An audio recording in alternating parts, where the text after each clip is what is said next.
আসসালামু আলাইকুম প্রিয় শিক্ষার্থীরা, কেমন আছো তোমরা সবাই? আশা করি সবাই অনেক ভালো আছো এবং সুন্দর একটা সময় কাটাচ্ছ। আমি তোমাদের স্যার চলে এসেছি তোমাদের আজকের অসম্পূর্ণ অধ্যায়গুলো সম্পূর্ণ করতে। ঠিক আছে, তো চলো আমরা দেরি না করে আমাদের ক্লাসটা শুরু করে দেই। ঠিক আছে, আমি তোমাদের কমেন্ট গুলো নিচ্ছি। আমি গান শোনাবো না, তোমরা গান শোনাবা, বুঝছো? আমার গলায় গান মোটেও ভালো লাগবে না, তোমরা গান শোনাবা, একজনকে আনমিউট করবো, গান বলবা। ঠিক আছে, তো চলো আমরা ক্লাসটা শুরু করে দিই। ঠিক আছে, তো দেখো, তোমাদের পরিবেশের ভারসাম্য ও আমাদের জীবন এই অধ্যায় নিয়ে তোমাদের পড়াশোনা হবে আজকে। আমি সরাসরি বোর্ডে চলে যাই, কারণ এই ক্লাসটা আমি সম্পূর্ণ বোর্ডে লিখে পড়াবো ইনশাআল্লাহ। তো দেখো, পরিবেশ পরিবেশ বলতে কি বোঝায়? পরিবেশ বলতে বোঝায় আমাদের চারিপাশে যা কিছু আছে তাই নিয়ে আমাদের পরিবেশ। এই ধরো আমাদের ক্লাসরুম, তোমরা আছো, আমি আছি, আমার পাশে আছে পানির বোতল, এই সবগুলো নিয়ে কি আমাদের পরিবেশ, তাই না? তো এই যে পরিবেশটা আছে, এই পরিবেশের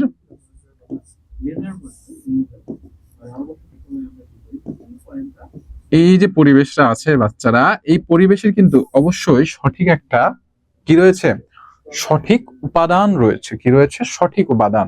ঠিক আছে, কি রয়েছে বাচ্চারা? সঠিক উপাদান। সঠিক উপাদান, সঠিক উপাদান বলতে কি বোঝায় বাচ্চারা? সঠিক উপাদান বলতে বোঝায় প্রত্যেকটা পরিবেশে দেখবা যা যা থাকা দরকার, মানে যে উপাদানগুলো থাকা দরকার সেই উপাদানগুলো থাকে, কিন্তু কোনো কারণবশত সেই উপাদানগুলো কি হয়ে যায়? নষ্ট হয়ে যায়। যেটাকে আমরা কি বলি? ভারসাম্য, তাই না? ভারসাম্য মানে কি? যে প্রত্যেকটা জিনিসের সঠিক পরিমাণ থাকে, যেটাকে আমরা ভারসাম্য বলি। এবং এই পরিমাণগুলো যদি নষ্ট হয়ে যায় তাহলে আমাদের কি হয়ে যায়? ভারসাম্যটাও কি হয়ে যায়? নষ্ট হয়ে যায়। এবং কোনো পরিবেশের ভারসাম্য যদি নষ্ট হয়ে যায় সেখানে কিন্তু আমরা বসবাস করতে পারবো না। তো দেখো, পরিবেশ মানে কি? আমাদের চারিপাশে যা কিছু আছে তাই নিয়ে আমাদের পরিবেশ। ঠিক আছে, তো এই যে ধরো, এখন তোমার চারিপাশে আমি ধরলাম তোমার চারিপাশে গাছপালা আছে। এখন ধরো আমাদের চারিপাশে যদি গাছপালা না থাকে, তাই না? গাছপালা যদি না থাকে,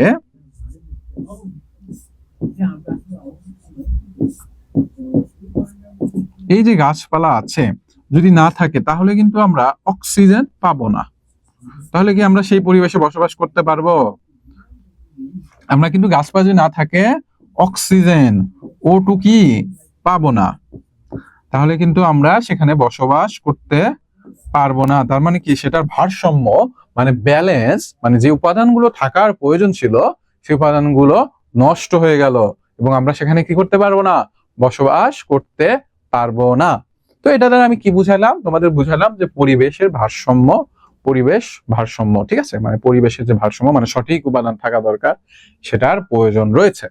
তো যাই হোক, তো দেখো, এই যে পরিবেশ গেল, এই পরিবেশকে সাধারণত দুই ভাগে ভাগ করা হয়। কয় ভাগে? এই যে আমাদের পরিবেশ আছে,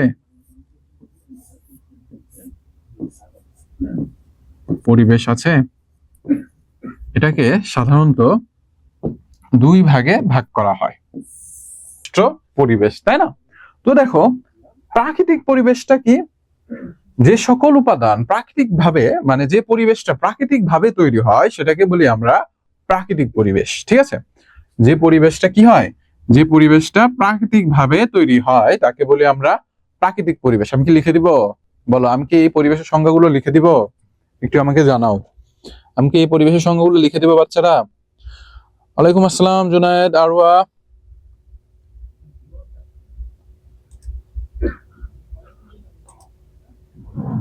ওকে, ঠিক আছে, ভেরি গুড। আচ্ছা, অনেকে লিখেছো লাগবে না, অনেকে লিখেছো লাগবে। আচ্ছা, তো যেগুলা কঠিন সংজ্ঞা সেগুলো আমি লিখে দিব এবং যেগুলো সোজা ওগুলা লিখে দিলাম না। ঠিক আছে, সময় নষ্ট করে লাভ নেই। তো দেখো, এই যে প্রাকৃতিক পরিবেশ আছে, তাই না? যেগুলো প্রাকৃতিক ভাবে তৈরি হয় সেগুলোকে বলা হয় কি? প্রাকৃতিক পরিবেশ। যেমন ধরো আমাদের আছে কি? গাছপালা, গাছপালা, বন জঙ্গল,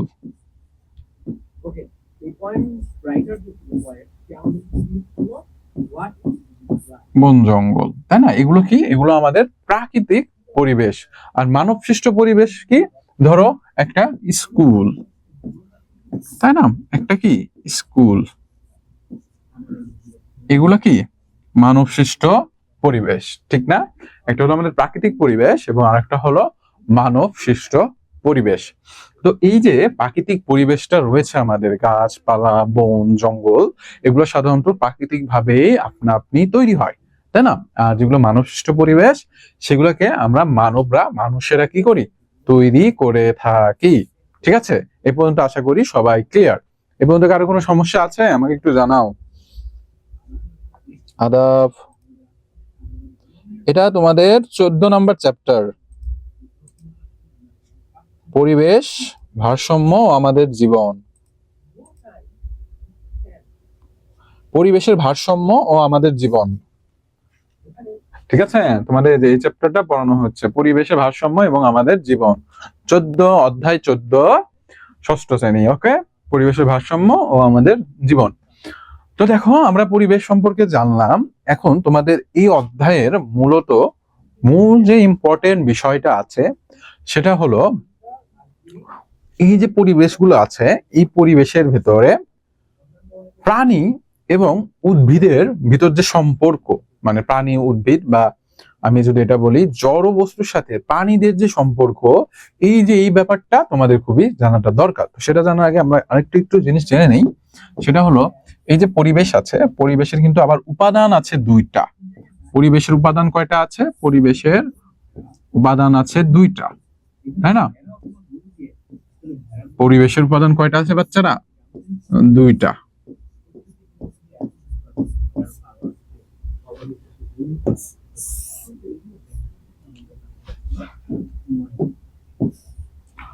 পরিবেশের যে উপাদান আছে, এটা কয়টা উপাদান আছে? দুইটা। একটা হলো তোমাদের জড় উপাদান, একটা হলো জড় উপাদান,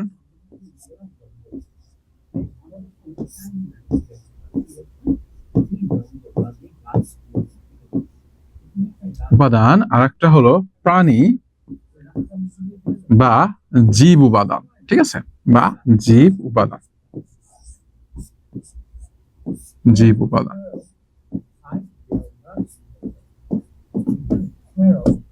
উপাদান। ঠিক আছে, তো দেখো, প্রাণী বা জীব উপাদান কি? এই যে আমাদের চারিপাশে যে সবকিছুর যেগুলোর জীবন আছে, সেগুলো হলো প্রাণীয় উপাদান। এবং এই জীব ব্যতীত, মানে যে সকল উপাদানের কোনো জীবন নেই, এই জীবন ছাড়া যত উপাদান আছে সেগুলো হলো জড় উপাদান। এক কথায় আমি লিখে দেই যে জীবন ছাড়া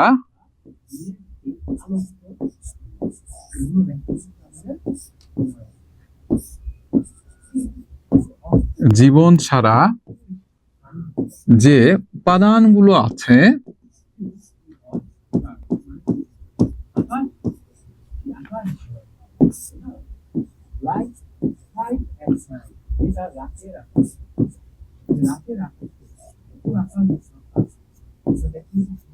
উপাদানগুলো আছে, জীবন ছাড়া যে উপাদানগুলো আছে, সেগুলোই হলো জড় উপাদান। সেগুলো কি?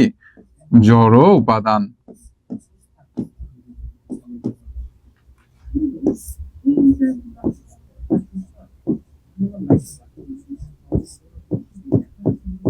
যদি আমি তোমাদের উদাহরণ দেই, উদাহরণটা হলো, ধরো আলো, পানি ইত্যাদি। ঠিক আছে, এগুলো কি আমাদের জড় উপাদান। কিন্তু এই যে জীব এবং জড় আছে, এই দুটা কিন্তু মানে একে অপরের উপর কি নির্ভরশীল। বেশি করে জীব উপাদানগুলো কি জড় উপাদানের উপর নির্ভরশীল, তাই না? এই জিনিসটা আমরা জানবো কিছুক্ষণের ভেতরেই ইনশাআল্লাহ। তো তোমরা কি এই জিনিসটা বুঝতে পেরেছো? বলো। ওয়েলকাম বাড়ি, এই পর্যন্ত কি সবাই বুঝতে পেরেছো? আচ্ছা, যাদের নাই কি আর করার, বুঝছো, সবারই তো আছে। জি, ওকে। আব্দুল্লাহ, এটা বিজ্ঞান ক্লাস বাবা। পরিবেশের ভারসাম্য আমাদের জীবন, 14 নম্বর অধ্যায়। সবাই ক্লিয়ার এ পর্যন্ত? জি স্যার। ওকে, ইয়েস, ওকে। আচ্ছা, তো দেখো, এই অধ্যায়ে তোমাদের এই 14 নম্বর যে অধ্যায় আছে, এখানে 3টা টপিক আছে তোমাদের গুরুত্বপূর্ণ। একটা আমি কি এই যে পড়ালাম, জীব উপাদান, জড় উপাদান, প্রাকৃতিক পরিবেশ এবং মানে মানব সৃষ্ট পরিবেশ। এই ব্যাপারগুলো একটু জেনে নিবা ভালোভাবে, যেটা আমি শিখাইলাম আর কি। এই জিনিসগুলো একটু পড়বা ভালোভাবে, কারণ এই জিনিসগুলো থেকে তোমাদের সিকিউ আসতে পারে। ঠিক আছে, যে প্রাকৃতিক পরিবেশ, মানব সৃষ্ট পরিবেশ, এটা কোন ধরনের পরিবেশ, এই জিনিসগুলা কি তোমাদের আসতে পারে। এখন দেখো মজার ব্যাপার হলো যে আমরা তোমাদের এই একটা টপিক গেল এই অধ্যায়ে, তাই না? আর একটা জিনিস কি, আর একটা জিনিস আসে, সেটা হলো পরিবেশের ভারসাম্যর যদি বিপর্যয় হয় তাহলে কি হইতে পারে। পরিবেশের ভারসাম্যর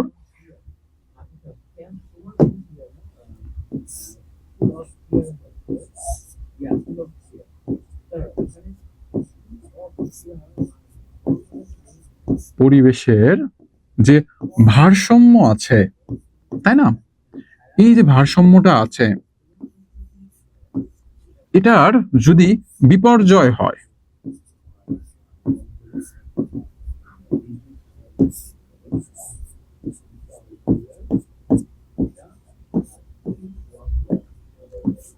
বিপর্যয় হয় তাহলে কি হইতে পারে, বা পরিবেশের ভারসাম্যর সাথে যদি আমরা মানিয়ে না নিতে পারি তাহলে কি হইতে পারে, তাই না? এই জিনিসটা আমাদের একটু জানা দরকার।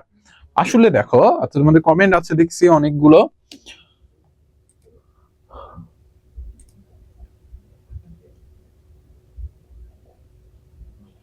মাশরাফি, এখন তোমার ল্যাপটপে চার্জ শেষ হয়ে গেছে বাবা, চিন্তা করো না, তুমি একটা কাজ করো, রেকর্ডেড ক্লাস দেখে নিও। How are you? I am fine, what's about you? কে যেন লিখেছে unknown number, how are you? Okay, আচ্ছা। তো দেখো যেটা বুঝাচ্ছিলাম, ওকে, একটু খেয়াল করো বাচ্চারা, ঠিক আছে? তো পরিবেশের ভারসাম্য যদি মনে করো নষ্ট হয়ে যায় তাহলে কি হইতে পারে। মানে এখন ধরো আমি যদি তোমাদের বলি যে আমাদের এই যে বায়ুমণ্ডল আছে, তাই না, আমাদের যে বায়ুমণ্ডল আছে, এখানে কার্বন ডাই অক্সাইড এর পরিমাণ বেড়ে গেল। এর পরিমাণ কি হয়ে গেল বাচ্চারা? পরিমাণ বৃদ্ধি পেল, ঠিক আছে? তাহলে কিন্তু দেখো আমাদের কত ক্ষতি হয়ে যাবে। কেমন ক্ষতি হয়ে যাবে? সমুদ্র পৃষ্ঠের পানি বেড়ে যাবে। কেন বাড়বে? কারণ যখন কার্বন ডাই অক্সাইডের পরিমাণ বাড়বে, পৃথিবী যেটা আছে সেটা উষ্ণ হয়ে যাবে, গরম হয়ে যাবে, তাই না? গরম হওয়ার ফলে কি হবে, আমাদের সমুদ্র পৃষ্ঠের যে বরফগুলো থাকে, মানে উত্তর মেরু অঞ্চলের যে বরফ আছে, সেই বরফগুলো গলতে শুরু করবে এবং সমুদ্রের পানি ধীরে ধীরে ধীরে ধীরে বেড়ে যাবে, যেটা আমাদের জন্য খুবই ক্ষতিকারক। ঠিক আছে, এটা একটা বিপর্যয় হতে পারে। আবার দেখো, পরিবেশের ভারসাম্যের সাথে যদি আমরা মানিয়ে না নিতে পারি তাহলে কিন্তু অনেক সমস্যা হইতে পারে। যেমন ধরো আমি যদি তোমাদের একটু বলি বাচ্চারা, যে তোমরা অবশ্যই তোমাদের মূল বই দেখছো ডাইনোসরের কথা, তাই না? ডাইনোসর, এই যে ডাইনোসর আছে, তাই না, এরা কিন্তু আমাদের পরিবেশ থেকে কি হয়ে গেছে বাচ্চারা? বিলুপ্ত হয়ে গেছে। কেন বিলুপ্ত হয়ে গেছে? কোনো বিজ্ঞানীরা বা কেউ কেউ বিজ্ঞানীরা মনে করেন যে তাদের ডিমগুলো যে ছিল, তাদের ডিমগুলো তারা রক্ষা করতে পারেনি। সেই সময় এমন একটা প্রাণীর মানে উদ্ভব হয়েছিল যে তার ডিমগুলো খেয়ে ফেলে। এবং কিছু কিছু প্রাণী মনে করেন যে আমাদের পৃথিবীর তাপমাত্রা কমে গিয়েছিল। তাপমাত্রা কি হয়ে গিয়েছিল? তাপমাত্রা কমে গিয়েছিল। তাপমাত্রা তাপমাত্রা কমে যাওয়ার জন্য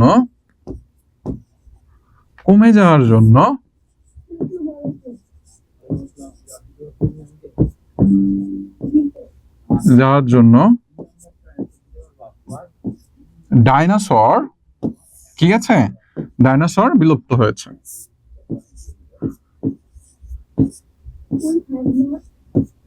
ডাইনোসর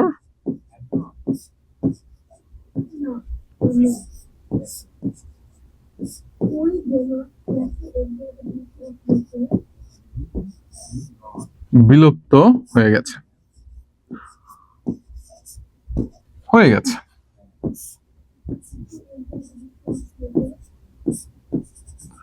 ডাইনোসর বিলুপ্ত হয়ে গেছে, মানে এটা একটা কার্বন হিসাবে ধরতে পারে। তার মানে আমরা কি বুঝলাম বাচ্চারা এখান থেকে, যে যদি আমাদের পরিবেশের সাথে আমরা মানিয়ে না নিতে পারি তাহলে একটা সময় এমন হতে পারে যে আমরাও বিলুপ্ত হয়ে যেতে পারি। সেই জন্য আমাদের পরিবেশকে যেমন রক্ষণাবেক্ষণ করতে হবে, তেমনি তার সাথে আমাদের মানিয়ে নেওয়ার চেষ্টাও করতে হবে, তাই না? তো এই জিনিসটা একটু মনে রাখবা যে ডাইনোসরের মানে এরকম আসতে পারে পরিবেশের ভারসাম্যর সাথে, মানে দিয়ে দিল যে পরিবেশের ভারসাম্য বিপর্যয় হলে কি কি ক্ষতিকর দিক হইতে পারে, তখন তোমরা এগুলো লিখবা যে পরিবেশের ভারসাম্য যদি মানে নষ্ট হয়ে যায় তাহলে আমাদের পৃথিবীতে বেঁচে থাকা কি হয়ে যাবে, কষ্টসাধ্য হয়ে যাবে। আমরা এখানে কি করতে পারবো না, জীবন সার্ভাইভ করতে পারবো না। ঠিক আছে, এই ব্যাপারটা খুবই সোজা একটা জিনিস ছিল। তো এটা একটা ব্যাপার থাকে যে এই অধ্যায় থেকে তোমাদের এই রিলেটেড কোশ্চেনও আসে, মানে পরিবেশের ভারসাম্য হয়ে যাওয়ার জন্য কি কি বিপর্যয় হতে পারে। কি বিপর্যয় হতে পারে সেটা আমি তোমাদের বললাম। জীবনগুলো নষ্ট হয়ে যেতে পারে, মানে পৃথিবী বসবাসের অনুপযোগী হয়ে যেতে পারে। তাপমাত্রা বৃদ্ধি পারলেও আমাদের পরিবেশের ভারসাম্য কি হবে, নষ্ট হয়ে যাবে। সমুদ্র পৃষ্ঠের পানি কি হয়ে যাবে, বেড়ে যাবে। তো এই পর্যন্ত কি সবাই ক্লিয়ার কিনা আমাকে একটু জানাও।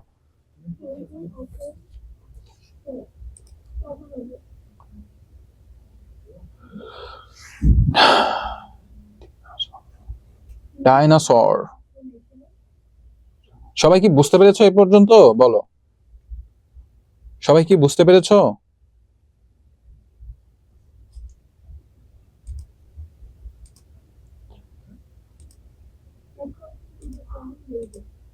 ওকে, ঠিক আছে। আচ্ছা, দেখো এখন তোমাদের মোস্ট ইম্পর্টেন্ট জিনিস, সেটা হলো উদ্ভিদ ও পানির আন্তঃস্থ সম্পর্ক।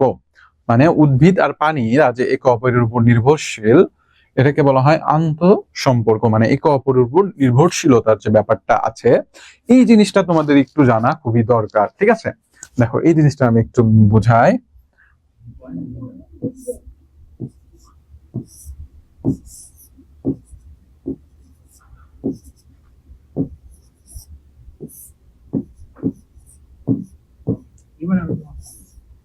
We do not have to use the beauty of nature because we are too busy in our daily life. So we use the beauty of the nature as one day. What we do not have. Again, someone else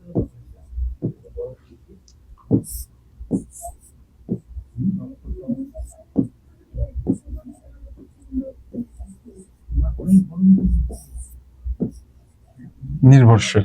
ঠিক আছে, এই যে উদ্ভিদ ও প্রাণী আছে এরা কি একে অপরের উপর নির্ভরশীল। কেন নির্ভরশীল?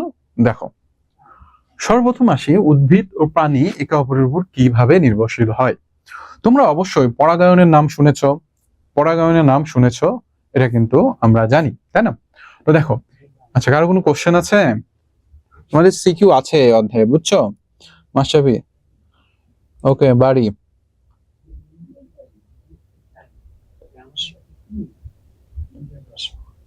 ডাইনোসর, ডাইনোসর একই হলো বাচ্চারা, কোনো সমস্যা নাই। এখন দেখো, খেয়াল করো, এই জিনিসটা একটু ভালোভাবে বুঝার চেষ্টা করো। হ্যাঁ, এমসিকিউ আছে কিন্তু দ্বিতীয় চ্যাপ্টারে, বুঝছো? এই চ্যাপ্টারে এমসিকিউ রাখি নাই কারণ এই চ্যাপ্টারে এমসিকিউ গুলো খুবই ইজি। আরিশা, হ্যাঁ এই চ্যাপ্টার আসলে অনেক মজা এবং ছোট। দেখো, যেটা বলতেছিলাম, উদ্ভিদ ও পানি একে অপরের উপর কিভাবে নির্ভরশীল, তাই না? এই জিনিসটা একটু জানা দরকার। তোমরা অবশ্যই পরাগায়নের নাম শুনেছো, পরাগায়ন, তাই না? পরাগায়ন, দেখো পরাগায়ন কি? পরাগায়ন হলো উদ্ভিদ এই প্রক্রিয়ায় তার বংশ বিস্তার করে থাকে। তার আগে আমরা জানি যে পরাগায়ন বলতে কি বোঝায়, এটা একটু ভালোভাবে জেনে নিই। যে প্রক্রিয়াতে, খেয়াল করো সবাই, যে প্রক্রিয়াতে পরাগধানী থেকে পরাগ রেণু ফুলের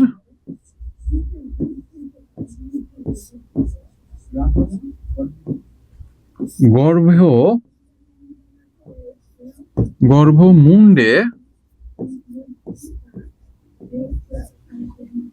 পতিত হয়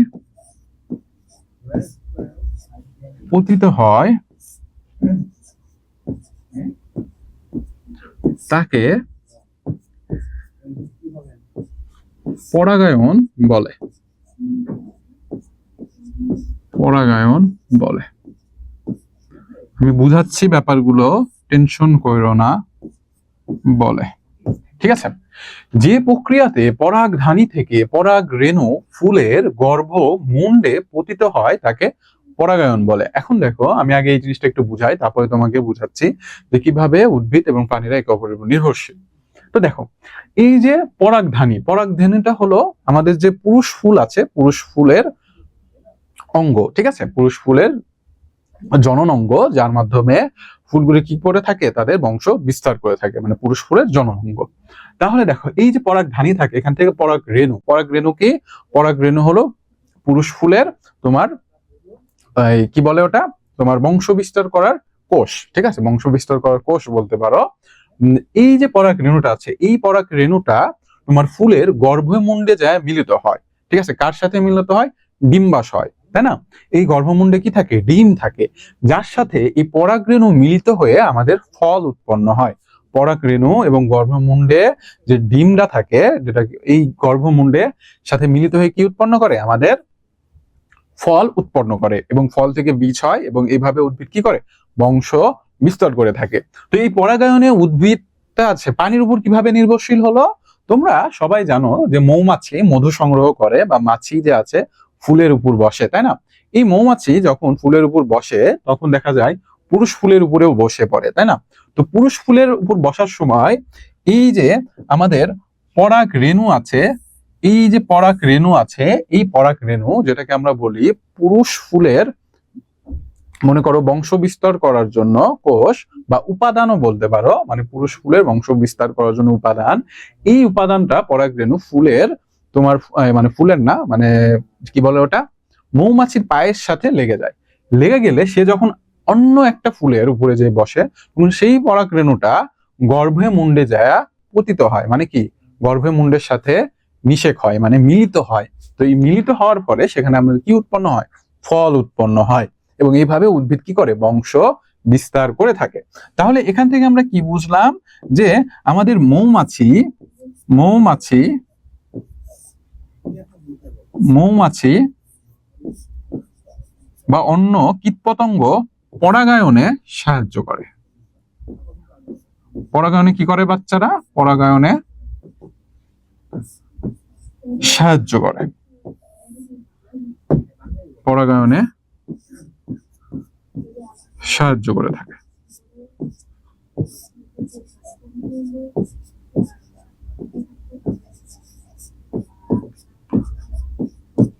এটা কি বুঝতে পেরেছো? তার মানে এখান থেকে বুঝলাম যে পরাগায়নের সময় উদ্ভিদ এবং প্রাণীরা কি থাকে, একে অপরের উপরে নির্ভরশীল থাকে। এই একটা মাধ্যম গেল। এই পর্যন্ত কি ক্লিয়ার সবাই? বলো। বাটারফ্লাই, হ্যাঁ বাটারফ্লাই হয়, সমস্যা নাই। আচ্ছা আবার বুঝাচ্ছি, দেখো ডাইনোসর সম্পূর্ণ কল্পনার একটা জিনিস, মানে তোমার এই ড্রাগন, ঠিক আছে, ড্রাগন একটা কল্পনার একটা জিনিস। আচ্ছা আবারও বুঝাচ্ছি, দেখো খেয়াল করো। আচ্ছা দেখো, যে প্রক্রিয়াতে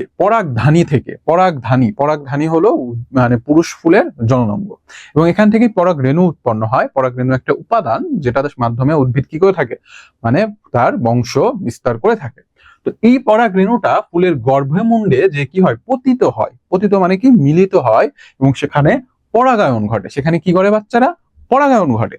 এবং এই পরাগায়নের সময় আমাদের মৌমাছি বা বাটারফ্লাই মানে প্রজাপতিও যখন ফুলের উপর বসে, তখন সেটা অন্য ফুলের উপর, মানে ধরো পুরুষ ফুলের উপর একবার বসলো, সেখান থেকে বসার পরে সেটা কি হলো, অন্য জায়গায় যে বসলে গারে, অন্য ফুলের উপর বসলে তার যে ডিম্বাশয় থাকে, তার সাথে মিলিত হয় আমাদের ফুলের কি, পরাগরেণু, মিলিত হয়ে ফল উৎপন্ন করে। তো ফল উৎপন্ন করলে সেখান থেকে কি হয়, বংশ বিস্তার হয়। তার মানে আমরা এই ক্ষেত্রে দেখলাম উদ্ভিদের বংশ বিস্তার করার জন্য সে কার উপর নির্ভরশীল, বায়ু বা এই যে আমাদের যে আছে কি বলে তোমাদের বাটারফ্লাই, মৌমাছি, এদের উপর কি নির্ভরশীল। তার মানে এখান থেকে আমরা একটা জিনিস বুঝলাম যে প্রাণী এবং উদ্ভিদ একে অপরের উপর নির্ভরশীল। এই একটা গেল। আরো দুইটা মাধ্যম আছে, ঠিক আছে, মানে আর একটা মাধ্যম আছে। ওকে, আচ্ছা একটু দেখো, এখানে ছোট্ট একটা ভুল করেছি, খেয়াল করি না, এটা হবে পরাগ রেণী লিখে দিয়েছি, ঠিক আছে, পরাগ রেণু। ওকে, আর সব ঠিক আছে, থ্যাংক ইউ আহসাব, খেয়াল করেছিলাম না বাবা। আচ্ছা, তো দেখো এই পর্যন্ত কি সবাই ক্লিয়ার নাকি? এখন বলো, সবাই বুঝতে পেরেছো? ক্লিয়ার সবাই? আসলে আরিশা, এটা এখনো ক্লিয়ার না, বিজ্ঞানীরাও জানে না কি জন্য ডাইনোসররা বিলুপ্ত হয়ে গেছে। কেউ কেউ মনে করে পৃথিবীর তাপমাত্রা অনেক বেড়ে যাওয়ার জন্য এরকম হয়েছে, কেউ কেউ মনে করে না তাদের ডিম খেয়ে ফেলেছিল একটা প্রাণী, এই জন্য। আচ্ছা তো এই পর্যন্ত তো ক্লিয়ার, তাই না? আচ্ছা, প্রাণীর বংশ বিস্তার এটা আপাতত তোমাদের এখানে নেই, যখন তোমরা বড় হবা তখন জানতে পারবে। এটা অনেক বড় একটা টপিক, আপাতত এটা স্কিপ, ঠিক আছে, কারণ এটা নেই তোমাদের এখন। তো যাই হোক, আমরা পরাগায়ন সম্পর্কে জানলাম, যেখানে আমরা বুঝতে পারলাম যে পরাগায়নে আমাদের উদ্ভিদটা প্রাণীর উপরে নির্ভরশীল থাকে। এখন দেখো, এখন প্রাণীরা কিভাবে উদ্ভিদের উপর নির্ভরশীল, তাই না? এটাও তো জানতে হবে। এখন এটা তোমরা সবাই জানো যে প্রাণীরা নিজের খাদ্য নিজে তৈরি করতে পারে না, একমাত্র উদ্ভিদই আছে যে নিজের খাদ্য নিজে তৈরি করে। আর তোমাদের কোশ্চেন গুলো আসতেছে দেখি। পরিবেশ ও আমাদের ভারসাম্য আমাদের জীবন, পরিবেশের ভারসাম্য ও আমাদের জীবন, 14 নম্বর অধ্যায়। আচ্ছা, তো দেখো খুবই ক্লিয়ার ব্যাপারটা একটু বলে দেই। আচ্ছা, তোমাদের মাঝে মাঝে আমি মানে একটু অবাক হই যে অধ্যায়ের নেম জিজ্ঞাসা করো। এখন তোমাদের পরীক্ষা শেষের দিকে তোমরা কিন্তু সবাই এই অধ্যায়গুলো পড়েছো, তাহলে আমার মনে হয় তোমাদের এখন একটা অধ্যায় যখন পড়াচ্ছে ওটা দেখেই বোঝা দরকার যে ওটা কোন অধ্যায়, তাই না? এইটুক মানে একটু খেয়াল করবো বাচ্চারা, বারবার বলতেছি আমি। আচ্ছা, তো দেখো, তো পরিবেশের ভারসাম্য আমাদের জীবন। আর আরেকটা কথা, এটা হলো ওই আগের দিনের অধ্যায়, কারণ ওই দিন কমপ্লিট হয়েছিল না, দেখে আজকে পড়িয়ে দিচ্ছি। তোমরা টেনশন করো না, যে অধ্যায়গুলো বাদ থাকে এক্সট্রা ক্লাস নিয়ে হলেও তোমাদের রিভিশনটা দিয়ে দেওয়া হবে, কোনো সমস্যা নেই। ওকে, তো দেখো এখন আসো, আমরা যেটা বলতেছিলাম যে এই যে আমাদের প্রাণীরা আছে, প্রাণীরা কিন্তু নিজের খাদ্য নিজে তৈরি করতে পারে না, একমাত্র উদ্ভিদই আছে যারা নিজের খাদ্য কি করে, নিজেরা তৈরি করে। সেটা কোন মাধ্যমে করে থাকে? সালোক সংশ্লেষণের মাধ্যমে করে থাকে, যেটাকে আমরা ইংলিশে বলি ফটোসিনথেসিস, তাই না? তো এই সালোক সংশ্লেষণ প্রক্রিয়াটা কিভাবে হয় এটা তোমাদের একটু জানা দরকার, কারণ এটা পরীক্ষায় আসে, খুব বেশি আসে। তো দেখো, সালোক সংশ্লেষণ সাধারণত হয়ে থাকে, আমি যদি তোমাদের বলি, তার জন্য আমাদের দরকার 6 অণু কার্বন ডাই অক্সাইড। 6 অণু কি? Carbon die oxide. এটা হলো 6 অণু কার্বন ডাই অক্সাইড, ঠিক আছে? এটা হলো 6 অণু কার্বন ডাই অক্সাইড, প্লাস আমাদের দরকার হয় 12 অণু পানি। 12 অণু কি বাচ্চারা? পানি। 12 অণু পানির দরকার হয়। এছাড়া আর কি লাগে? আর লাগে আমাদের সূর্যের আলো।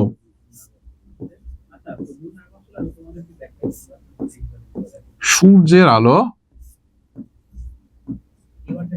দেখো এই একটা প্রক্রিয়াতে আমাদের মোটামুটি সবকিছু জানা হয়ে যাবে। সূর্যের আলো, ঠিক আছে? 6 অণু কার্বন ডাই অক্সাইড প্লাস 12 অণু পানি, আর কি লাগে? সূর্যের আলো লাগে। আর একটা জিনিস লাগে, সেটা হলো ক্লোরোফিল। Chlorophyll, chlorophyll. আচ্ছা, এই ক্লোরোফিলটা কি? এই ক্লোরোফিলটা হলো একটা রঞ্জক পদার্থ। এটা কি? একটা রঞ্জক পদার্থ।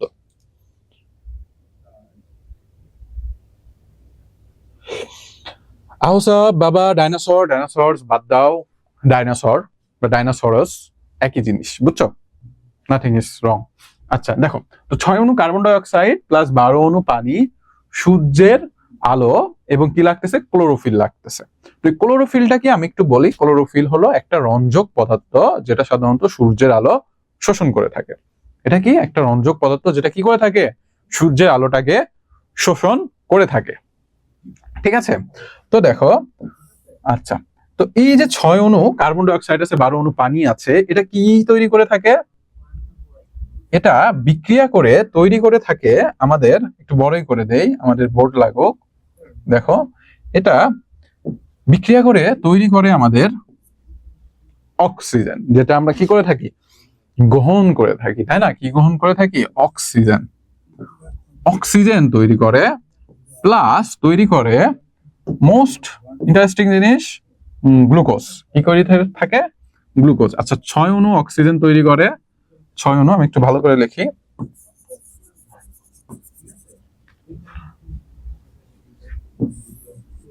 6 অণু অক্সিজেন প্লাস গ্লুকোজ,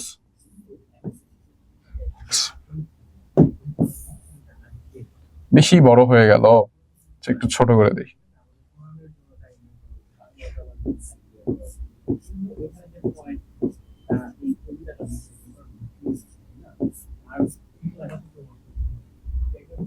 এবং 6 অণু পানীয় তৈরি করে থাকে, ঠিক আছে? তো দেখো, এখানে লাগতেছে আমার কি? আমার লাগতেছে 6 অণু কার্বন ডাই অক্সাইড, যেটা সাধারণত আচ্ছা আহসাব, কোশ্চেনটা স্কিপ করো আপাতত। তোমার ডাইনোসর ডাইনোসরস একই জিনিস, ঠিক আছে? ডাইনোসরস সাধারণত, যাই হোক ওটা বাদ দাও, ডাইনোসরই বললাম আমি। আচ্ছা, যেটা আমি বলতেছিলাম যে তোমাদের এখানে কি তৈরি করতেছে, 6 অণু অক্সিজেন তৈরি করতেছে, গ্লুকোজ তৈরি করতেছে, এবং কি তৈরি করতেছে, পানি তৈরি করতেছে। তো তোমরা যদি একটু খেয়াল করো বাচ্চারা, দেখতে পাবা এখানে আমাদের সূর্যের আলো লাগতেছে, যেটা একটা কি জড় পদার্থ, যেটা কি জড় পদার্থ, তাই না? আর কি লাগতেছে, ক্লোরোফিল লাগতেছে, এটাও কি একটা জড় উপাদান, জড় উপাদান, তাই না? মানে যার জীবন নেই। তাহলে দেখো সালোক সংশ্লেষণ যেটা আমাদের জন্য এত গুরুত্বপূর্ণ একটা প্রক্রিয়া, এখানে মূল যে দুইটা জিনিস লাগতেছে, সূর্যের আলো সেটাও জড় উপাদান, এবং ক্লোরোফিল সেটাও জড় উপাদান। অর্থাৎ আমরা বুঝতে পারলাম এই সালোক সংশ্লেষণের সময়ও আমাদের কি লাগতেছে, জড় উপাদান লাগতেছে, যার মাধ্যমে উদ্ভিদ খাদ্য তৈরি করে, এবং যেখান থেকে আমরা কি করতে পাই, অক্সিজেন পাই, খাবারও পেয়ে থাকি। তার মানে এখানেই আমরা ক্লিয়ার যে উদ্ভিদ এবং প্রাণীরা কি একে অপরের উপরে নির্ভরশীল। এবং কিভাবে নির্ভরশীল, এখানে তোমরা বলবো প্রাণীরা কিভাবে নির্ভরশীল হলো, এই যে কার্বন ডাই অক্সাইডটা লাগে, এই কার্বন ডাই অক্সাইড কে দেয়, প্রাণীরা দেয়, তাই না? কে দেয়, প্রাণীরা দেয়, প্রাণীরা দিয়ে থাকে, মানে মানুষেরা বা বিভিন্ন ধরনের পশু পাখি এরা দিয়ে থাকে। তাহলে আমরা বুঝতে পারলাম যে সালোক সংশ্লেষণে কি উদ্ভিদটা মনে করো যে যেমন মানুষের উপর নির্ভরশীল, মানুষেরা উদ্ভিদের উপর নির্ভরশীল, এই যে সম্পর্কটা যেটাকে বলা হয় আন্তঃস্থ সম্পর্ক। ক্লিয়ার? তো এখান থেকে কারো কোনো কোশ্চেন আছে কিনা আমাকে বলো। আচ্ছা, C6H12O6 এটা হলো গ্লুকোজ, এটাকে বলা হয় গ্লুকোজ, ঠিক আছে? গ্লুকোজ, গ্লুকোজ এটা কি, এটা একটা খাদ্য উপাদান যেটা উদ্ভিদ কি করে, তৈরি করে, এবং পরে ভেঙে এখান থেকে আমাদের শক্তি তৈরি করে। উদ্ভিদ এই গ্লুকোজটা ভেঙে কি তৈরি করে, শক্তি তৈরি করে, যেটাকে বলা হয় শ্বসন, শক্তি তৈরি করে। এবং এই প্রক্রিয়াটাকে বলা হয়, এই যে গ্লুকোজকে ভেঙে যে তোমার শক্তিতে রূপান্তরিত করলো, এটাকে বলা হয় শ্বসন, শ্বসন, ঠিক আছে? শ্বসন একটা জৈব রাসায়নিক প্রক্রিয়া যেখানে উদ্ভিদ গ্লুকোজকে ভেঙে শক্তিতে রূপান্তরিত করে, এবং এই শ্বসন প্রক্রিয়াটাও কিন্তু জানা দরকার আছে, ঠিক আছে? তো এটাও একসাথে বলে দিলাম। এই যে এটা হলো গ্লুকোজ, এবং গ্লুকোজকে উদ্ভিদ ভেঙে মানুষও ভাঙে, যেটাকে বলা হয় শ্বসন, যেটাকে কি বলা হয়, শ্বসন। এবং এই শ্বসন প্রক্রিয়ার মাধ্যমে উদ্ভিদ শক্তি তৈরি করে, ঠিক আছে? এবং এখান থেকে এই গ্লুকোজটা যখন ভাঙে তখন কিন্তু উদ্ভিদ শুধু শক্তি না, কার্বন ডাই অক্সাইডও তৈরি করে। ক্লিয়ার? এই পর্যন্ত সবাই বুঝতে পেরেছো? সবাই কি ক্লিয়ার? হ্যাঁ, গ্লুকোজ একটাই তৈরি করে, এক অণু গ্লুকোজ তৈরি করে। সবাই ক্লিয়ার বাচ্চারা? এই পর্যন্ত কি সবাই ক্লিয়ার? কারো কোনো কোশ্চেন আছে? সালোক সংশ্লেষণ আজকে হবে তোমাদের 8টার পরে, বাট সালোক সংশ্লেষণ কিন্তু আমি এর ভিতর পড়িয়েই দিলাম, বুঝছো? এই যে জিনিসটা পড়াইলাম এটাই কিন্তু সালোক সংশ্লেষণ, ঠিক আছে? তো তোমাদের কিন্তু সালোক সংশ্লেষণ হয়েই গেল। সবাই কি ক্লিয়ার কিনা বলো? সবাই বুঝতে পেরেছো? আচ্ছা, তো এখন আমরা সিকিউ এ চলে যাব ইনশাআল্লাহ, ঠিক আছে? সিকিউ এ চলে যাব।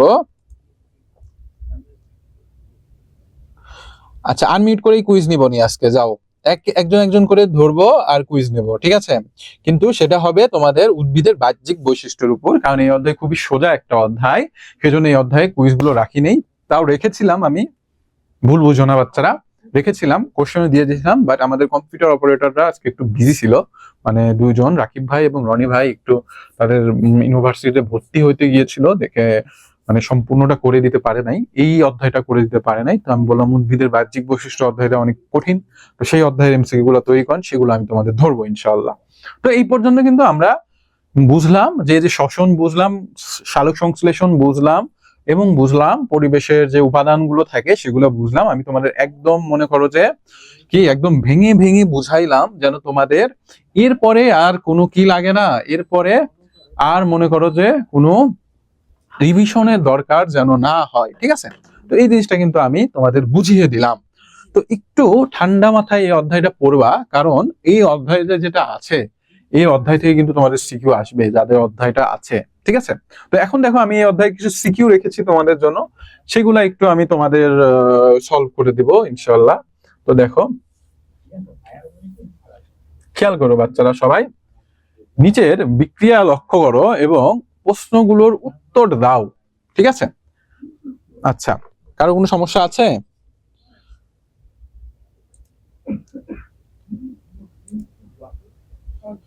ওকে, ঠিক আছে। তো দেখো আমাদের সর্বপ্রথম কি আসতেছে, তোমরা যদি একটু খেয়াল করো, আসতেছে দেখো, মাত্রই আমি এই জিনিসটা তোমাদের বুঝিয়েছি যে পানি কার্বন ডাই অক্সাইড তৈরি করে ক্লোরোফিল এবং সূর্যের আলো লাগে। ক্লোরোফিল একটা রঞ্জক পদার্থ যেটা সাধারণত সূর্যের আলো কি করে, গ্রহণ করে, তাই না? এটা একটু লিখে নিও বাচ্চারা, তোমরা অনেকে এই জিনিসটা ভুল করো। ক্লোরোফিল এবং ক্লোরোপ্লাস কিন্তু এক না, এটা মনে রেখো। ক্লোরোফিল হলো একটা রঞ্জক পদার্থ। এটা কি একটা রঞ্জক পদার্থ, রঞ্জক পদার্থ যেটা সূর্যের আলো গ্রহণ করে। এটা কি করে? সূর্যের আলো গ্রহণ করে। ঠিক আছে? সূর্যের আলো গ্রহণ তো না, মানে শোষণ করে আর কি।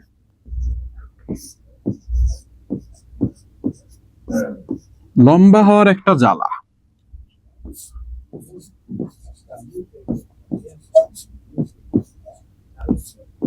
বুঝছো আহসাব আর বাড়ি আর যারা আছো সবাই বাচ্চারা, লম্বা হওয়ার একটা জ্বালা, নিচে লেখা যায় না। বুঝছো? আমার হাইট কত কে বলতে পারবা? বলো তো, গেস, আমার হাইট কত বলো? চ্যাপ্টার 11 থাকলে তো অবশ্যই নিব বাচ্চারা। 6 ফিট না, 6 ফিট না। কে বলতে পারবে আমার হাইট কত বলো? 5 ফিট 9, কাছাকাছি। 5 ফিট 8, আমার হাইট 5 ফিট 7 ফিট। এই আমি 7 ফিট, আমি কি তোমার তাল গাছ লাগি? মোর দেন না, না বাচ্চারা 6 ফিটও না। আমার হাইট 5 ফুট 11 ইঞ্চি। 5 ফিট 11 ইঞ্চি। 5 ফিট। আচ্ছা, জানার পরে বলছো, হবে না, খেলবো না। আচ্ছা, আমার হাইট 5 ফুট 11, ঠিক আছে? না রে বাবা, এত লম্বা না আমি। 6 ফিট 7 ফিট 8 ফুট মানে। আচ্ছা, আচ্ছা ঠিক আছে, যাক আলহামদুলিল্লাহ, অনেকে কাছাকাছি বলেছো।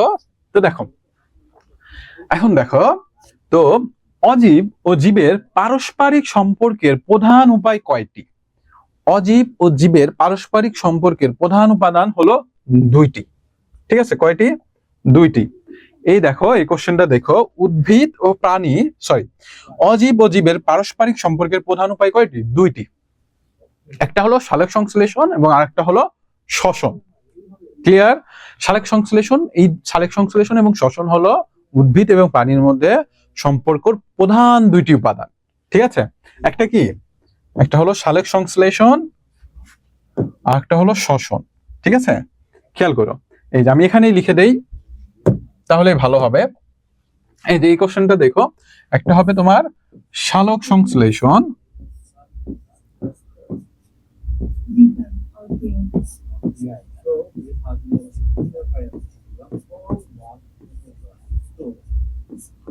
সালোক সংশ্লেষণ এবং আরেকটা হলো তোমাদের শ্বসন। শ্বসন। ঠিক আছে? এই দুইটা উপাদান, একটা সালোক সংশ্লেষণ এবং আরেকটা কি বাচ্চারা? শ্বসন। ওকে, তো দেখো উদ্ভিদ ও প্রাণী কিভাবে একে অপরের উপর নির্ভরশীল। এই যে উদ্ভিদ ও প্রাণী আছে, এটা কিভাবে একে অপরের উপর নির্ভরশীল তোমাদের মাত্রই বুঝিয়েছি, তো এটা আমি আর বুঝাচ্ছি না। ঠিক আছে? কারো কোনো কোশ্চেন আছে? নরিন, ওকে নরিন, ভেরি গুড নরিন। নরিন করছে 5 ফুট। ওরে নরিন তো একদম কারেক্ট গেস করছিল বাবা। No question. ওকে, এই পর্যন্ত কি বুঝতে পেরেছো? বলো, এই পর্যন্ত কি বুঝতে পেরেছো? কি খেলছিলাম বাড়ি, বুঝলাম না তোমার কোশ্চেনটা বাবা।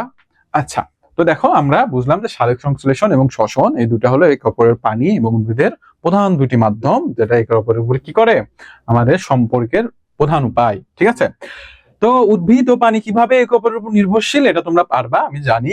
এখন দেখো আমাদের যে পরের কোশ্চেনটা বলেছে, বিনং বিক্রিয়াটি পানির শ্বাসকার্যে কিভাবে সহায়তা করে ব্যাখ্যা করো। আচ্ছা, মানে পানির শ্বাসকার্য, পানির শ্বাসকার্য কি? পানির শ্বাসকার্য বলতে বোঝায় পানি যে নিঃশ্বাস গ্রহণ করে, এটাকে বলা হয় পানির শ্বাসকার্য। আচ্ছা দেখো, মাত্র এসি সারসি আর গরম লেগে গেছে, একটু এসিটা অন করে দেই। আচ্ছা, তো যেটা বলতেছিলাম, দেখো বি নং বিক্রিয়া কি আছে বাবা, একটু যদি খেয়াল করো, এখানে আছে গ্লুকোজ প্লাস অক্সিজেন, এটা তৈরি করে আমাদের কার্বন ডাই অক্সাইড ও তাপ শক্তি। ঠিক আছে, তাপ শক্তি। ঠিক আছে, এই যে গ্লুকোজ প্লাস অক্সিজেন আছে, খেয়াল করো জিনিসটা, আমি একটু তোমাদের বোর্ডে নিয়ে যাই বুঝাই। গ্লুকোজ C6H12O6, এটা কি গ্লুকোজ, এবং এই গ্লুকোজটা তোমার অক্সিজেনের সাথে বিক্রিয়া করে তৈরি করে আমাদের কার্বন ডাই অক্সাইড এবং শক্তি, যেটাকে তাপ শক্তি মানে এটিপি আকারে বলতে পারি আমরা, এটার মানে হলো শক্তি, এটিপি। ঠিক আছে, এটা C6 glucose, oxygen, carbon die oxide এবং শক্তি। শক্তির এককে যে এরকম করে এটিপি দ্বারা প্রকাশ করা হয়। আচ্ছা, তো আমি এখানে শক্তি লিখে দেই, শক্তি।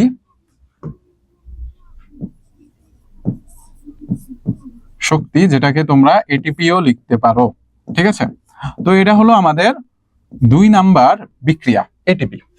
তো দেখো এই যে বিক্রিয়া, এই বিক্রিয়া কিভাবে শ্বসনে সাহায্য করে আমি যদি তোমাদের বলি, তাহলে এখান থেকে উদ্ভিদ কি করে আমি একটু বলে দিলাম, লিখে দিচ্ছি না, যে এখান থেকে উদ্ভিদ কি করে, গ্লুকোজটাকে অক্সিজেনের সাহায্যে ভাঙিয়ে ফেলে। ঠিক আছে, কি করে, ভাঙায় বা বিক্রিয়া করে, যেটাকে আমরা বলি জৈব রাসায়নিক বিক্রিয়া। কি বলি, জৈব রাসায়নিক বিক্রিয়া। জৈব রাসায়নিক বিক্রিয়া। এই জৈব রাসায়নিক বিক্রিয়াটা কি বাচ্চারা, এই জৈব রাসায়নিক বিক্রিয়াটা হলো যে বিক্রিয়া সাধারণত প্রাণীদের ভেতর হয়, তাদেরকে বলা হয় জৈব রাসায়নিক বিক্রিয়া। যেটা প্রাণী মানে উদ্ভিদ, মানুষ, জীবজন্তু, এদের ভেতরে হয়, সেটাকে বলা হয় জৈব রাসায়নিক বিক্রিয়া। তো উদ্ভিদের তো যেহেতু জীবন আছে, তার মানে তার ভেতরে অবশ্যই জৈব রাসায়নিক বিক্রিয়া হয়। তো সেই বিক্রিয়ায় উদ্ভিদ এই গ্লুকোজটা ভাঙিয়ে তৈরি করে শক্তি। কি করে, এটাকে ভাঙায়, ভাঙানোর পরে তৈরি করে শক্তি, এবং এই শক্তির মাধ্যমেই কিন্তু উদ্ভিদ তার যাবতীয় কাজ করে থাকে। শক্তিতে রূপান্তরিত করে, এই গ্লুকোজটাকে ভাঙিয়ে শক্তিতে রূপান্তরিত করে,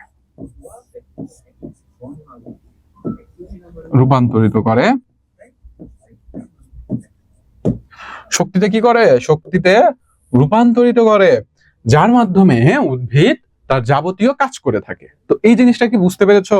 তার মানে শ্বসন ক্রিয়ায় উদ্ভিদের শক্তি রূপান্তর করার জন্য এই বিক্রিয়াটা গুরুত্বপূর্ণ। ঠিক আছে, ক্লিয়ার সবাই? সবাই ক্লিয়ার বলো। এরপরে উদ্ভিদের বাহ্যিক বৈশিষ্ট্য। ক্লাস কি বোঝা যাচ্ছে নাকি মাথার উপর দিয়ে যাচ্ছে নরিন? আচ্ছা, আবার বুঝাবো। আচ্ছা দেখো, খুবই সোজা জিনিস, যে এই যে গ্লুকোজটা আছে, এই গ্লুকোজটাকে উদ্ভিদ ভাঙায়, যেটাকে আমরা বলি জৈব রাসায়নিক বিক্রিয়া, এবং এই বিক্রিয়ার মাধ্যমে এই বিক্রিয়াটা যে আছে, এই বিক্রিয়াটাকে তোমার ভাঙিয়ে সে গ্লুকোজটাকে শক্তি রূপান্তর করে, এবং এই শক্তিটা কি আমাদের দরকার, তাই না? শক্তি ছাড়া তো আমরা কোনো কাজ করতে পারবো না। তার মানে এই বিক্রিয়াটি উদ্ভিদের শক্তি রূপান্তর কাজে সাহায্য করে। তোমরা লিখে দিবা যখনই দেখবা এরকম বিক্রিয়া, যে glucose plus oxygen equal to কি আছে, ইকাল টু আছে আমাদের তোমাদের কি আছে, কার্বন ডাই অক্সাইড, মানে কার্বন ডাই অক্সাইড তৈরি হচ্ছে, অক্সিজেন একত্রে করে কি তৈরি হচ্ছে, যে কার্বন ডাই অক্সাইড প্লাস তাপ শক্তি তৈরি হচ্ছে। এটাতে বুঝে নিবা যে এটা হলো উদ্ভিদের মানে জৈব রাসায়নিক বিক্রিয়া, যেখানে উদ্ভিদের শক্তি তৈরিতে এই বিক্রিয়াটি ভূমিকা রাখে। মানে শ্বসন কি করে, উদ্ভিদের বেঁচে থাকার মাধ্যম, এবং এই শ্বসনের শক্তি রূপান্তরের ক্ষেত্রে সাহায্য করে। ক্লিয়ার সবাই? বুঝতে পেরেছো? জৈব রাসায়নিক বলতে বোঝায় যে রাসায়নিক বিক্রিয়াটি সাধারণত প্রাণী দেহে হয়, তাকে বলা হয় জৈব রাসায়নিক বিক্রিয়া। ক্লিয়ার সবাই? যে রাসায়নিক বিক্রিয়াটি সাধারণত প্রাণী দেহে হয়, সেটাকে বলা হয় জৈব রাসায়নিক বিক্রিয়া। সবাই বুঝতে পেরেছো? আচ্ছা, তাহলে দেখো, প্রাকৃতিক ভারসাম্য রক্ষায় বিক্রিয়া দুটির ভূমিকা আলোচনা করো।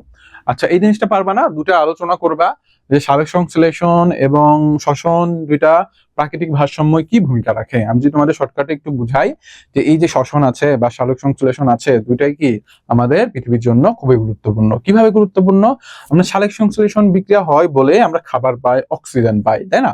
এবং শ্বসন হয় দেখে উদ্ভিদ শক্তি পায়, এবং শ্বসন না হলে উদ্ভিদ শক্তি পেত না, শক্তি না পেলে উদ্ভিদ তার কাজ চালাতে পারতো না, মানে এটা একটা সার্কুলারের মতন। তাহলে তোমরা বুঝতে পারছো যে এই যে শ্বসন এবং সালোক সংশ্লেষণ আছে, দুইটাই আমাদের জন্য কি খুবই গুরুত্বপূর্ণ। একটা থেকে আমরা শক্তি পেয়ে থাকি এবং একটা থেকে আমরা অক্সিজেন পেয়ে থাকি, তাই না? তো এই কি আর কি ব্যাপার, ঠিক আছে। আচ্ছা, তারপরে দেখো সিকিউ পার্ট দ্বিতীয়, দেখো কি বলেছে, জীব ও জড়ের উপর নির্ভরশীল। জীব কি জড়ের উপর নির্ভরশীল, আবার একটি জীব অপর একটি জীবের উপর নির্ভরশীল। পরিবেশ পর্যবেক্ষণ করে অভি দেখলো দুই শ্রেণীর জীব এক্স ও ওয়াই পরস্পর নির্ভরশীল, এর উপর পরিবেশের ভারসাম্য নির্ভর করে। আমাদের বেঁচে থাকার জন্য পরিবেশের মৌলিক উপাদান কিভাবে ভূমিকা রাখে বর্ণনা করো। আচ্ছা, পৃথিবীতে সবচেয়ে ক্ষুদ্রতম জীব কি? ব্যাকটেরিয়া। মনে রাখবা, পৃথিবীতে সবচাইতে ক্ষুদ্রতম জীব হলো ব্যাকটেরিয়া। এবং অজীব উপাদান জীবের বেঁচে থাকার জন্য গুরুত্বপূর্ণ কেন ব্যাখ্যা করো। অজীব উপাদান মানে কি? এই যে অক্সিজেন, কার্বন অক্সিজেন, পানি, আলো, এগুলা কি অজীব উপাদান, এবং এগুলা কেন গুরুত্বপূর্ণ? এগুলা ছাড়া আমরা বেঁচে থাকতে পারবো না। যেমন ধরো পানি, এগুলা ছাড়া কিন্তু আমরা কি করতে পারবো না বাচ্চারা? বেঁচে থাকতে পারবো না, তাই না? তারপরে দেখো, আমাদের বেঁচে থাকার জন্য পরিবেশের মৌলিক উপাদান কিভাবে ভূমিকা রাখে বর্ণনা করো। আচ্ছা, পরিবেশের মৌলিক উপাদান কি? পরিবেশের মৌলিক উপাদান হলো অক্সিজেন, পানি, আলো, এগুলা কি আমাদের প্রয়োজনীয় উপাদান। এই যে অক্সিজেন ছাড়া আমরা কি করতে পারবো না? নিঃশ্বাস গ্রহণ করতে পারবো না, তাই না? তারপরে পানি, পানি ছাড়া আমরা বেঁচেই থাকতে পারবো না। তারপরে কি আছে? আলো, আলো ছাড়া কি সালোক সংশ্লেষণ হবে? আলো ছাড়া কি আমরা চলতে পারবো? এই যে ব্যাপারগুলো, তার মানে দেখো, তোমাদের যদি মূল কনসেপ্টটা ক্লিয়ার থাকে, তোমরা কিন্তু সিকিউ খুব সহজে অ্যান্সার করতে পারবা। তারপরে দেখো কি বলেছে, পরিবেশের ভারসাম্য রক্ষায় এক্স ও ওয়াই নির্ভরশীলতা বিশ্লেষণ করো। আচ্ছা দেখো, এখানে এক্স ও ওয়াই পরস্পর নির্ভরশীল। এক্স ও ওয়াই মানে কি বুঝেছে? উদ্ভিদ ও প্রাণী। উদ্ভিদ ও প্রাণী একে অপরের উপর কিভাবে নির্ভরশীল? এই যে উদ্ভিদ আছে, তাই না, উদ্ভিদ কি তৈরি করে? অক্সিজেন তৈরি করে, এবং মানুষেরা কি তৈরি করে? কার্বন ডাই অক্সাইড দিয়ে থাকে। এছাড়াও উদ্ভিদরা বা প্রাণীরা উদ্ভিদের বংশ বিস্তারে কি করে থাকে? সাহায্য করে থাকে। তো এই যে ব্যাপারটা যেটা আমি তোমাদের বুঝাইলাম, যে পরাগায়ন, পরাগায়ন কি উদ্ভিদ কি পানির উপর নির্ভরশীল না? এই যে এই ব্যাপারটা আর কি, ঠিক আছে। তো তোমাদের এটা হোমওয়ার্ক থাকলো, এটা তোমরা আমাকে করে দিবা। এটা তোমাদের হোমওয়ার্ক থাকলো, এটা তোমরা আমাকে করে দিবা, লিখে দিবা সুন্দরভাবে, আমি দেখবো, ঠিক আছে। হোমওয়ার্ক থাকলো, স্ক্রিনশট নিয়ে নাও। ক্লিয়ার? তো দেখো, তোমাদের 54 মিনিট হয়ে গেছে। এরপরে তোমাদের আরেকটা ক্লাস শুরু হবে, যেহেতু এই ক্লাসটা একটু বড়, তো আমি এই পর্যন্তই রাখতেছি। তোমাদের এটা হোমওয়ার্ক থাকলো। তো তোমাদের এই অধ্যায়ে যদি কারো কোনো কোশ্চেন থাকে আমাকে বলতে পারো। উদ্ভিদের বাহ্যিক বৈশিষ্ট্য, ঠিক আছে, উদ্ভিদের বাহ্যিক বৈশিষ্ট্য বলতে এই যে উদ্ভিদ আছে, গলা অলরেডি শেষ, একটু চাটা খাওয়াবা। তোমরা চাটাও খাওয়াও না, ভালো লাগে না, মানে চাটা নিয়ে আসবা ক্লাসের ভেতর। আচ্ছা দেখো, উদ্ভিদের বাহ্যিক বৈশিষ্ট্য আমরা এখন এটা নিয়ে জানবো। তো এই যে উদ্ভিদ আছে, তাই না, উদ্ভিদ কতই অদ্ভুত একটা শব্দ, উদ্ভিদ, তাই না? এই উদ্ভিদ আসলেই খুব অদ্ভুত, দেখতে কঠিন কিন্তু আমাদের নরম নরম ফল দিয়ে থাকে, তাই না? কথা বলতে পারে না, কিন্তু দেখো কথা না বলেই আমাদের সাথে কত সুন্দর একটা সম্পর্ক গড়ে তুলেছে এই উদ্ভিদ। তো অবশ্যই এই উদ্ভিদের বাহ্যিক বৈশিষ্ট্যগুলো আমাদের জানতে হবে, যে উদ্ভিদটা কিভাবে কাজ করে, তাই না? উদ্ভিদের প্রত্যেকটা অঙ্গ প্রত্যঙ্গ সম্পর্কে আমরা জানবো। যদি তোমরা ভেতরে যাবা না, বাহ্যিক মানে বাহিরের যে আবরণগুলো আছে সেগুলো সম্পর্কে আমরা জানবো, ঠিক আছে। তো চলো আমরা শুরু করে দেই ক্লাসটা। 5 বেজে গেছে, অনেকে আসে নাই দেখতেছি এখনো। যাই হোক, আমরা শুরু করে দিই। তো আমরা জানার আগে আগে উদ্ভিদের প্রকারভেদটা জেনে নেই, ঠিক আছে। চলো, এই যে উদ্ভিদটা আছে, এই উদ্ভিদটা সাধারণত 2 ভাগে ভাগ করা যায়। একটা হলো সপুষ্পক উদ্ভিদ, আর একটা হলো অপুষ্পক উদ্ভিদ, তাই না? একটা কি, এই যে উদ্ভিদ আছে,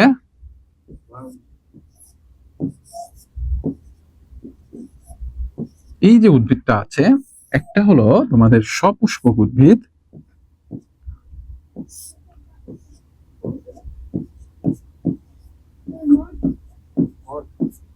সপুষ্পক উদ্ভিদ, এবং আরেকটা হলো অপুষ্পক উদ্ভিদ।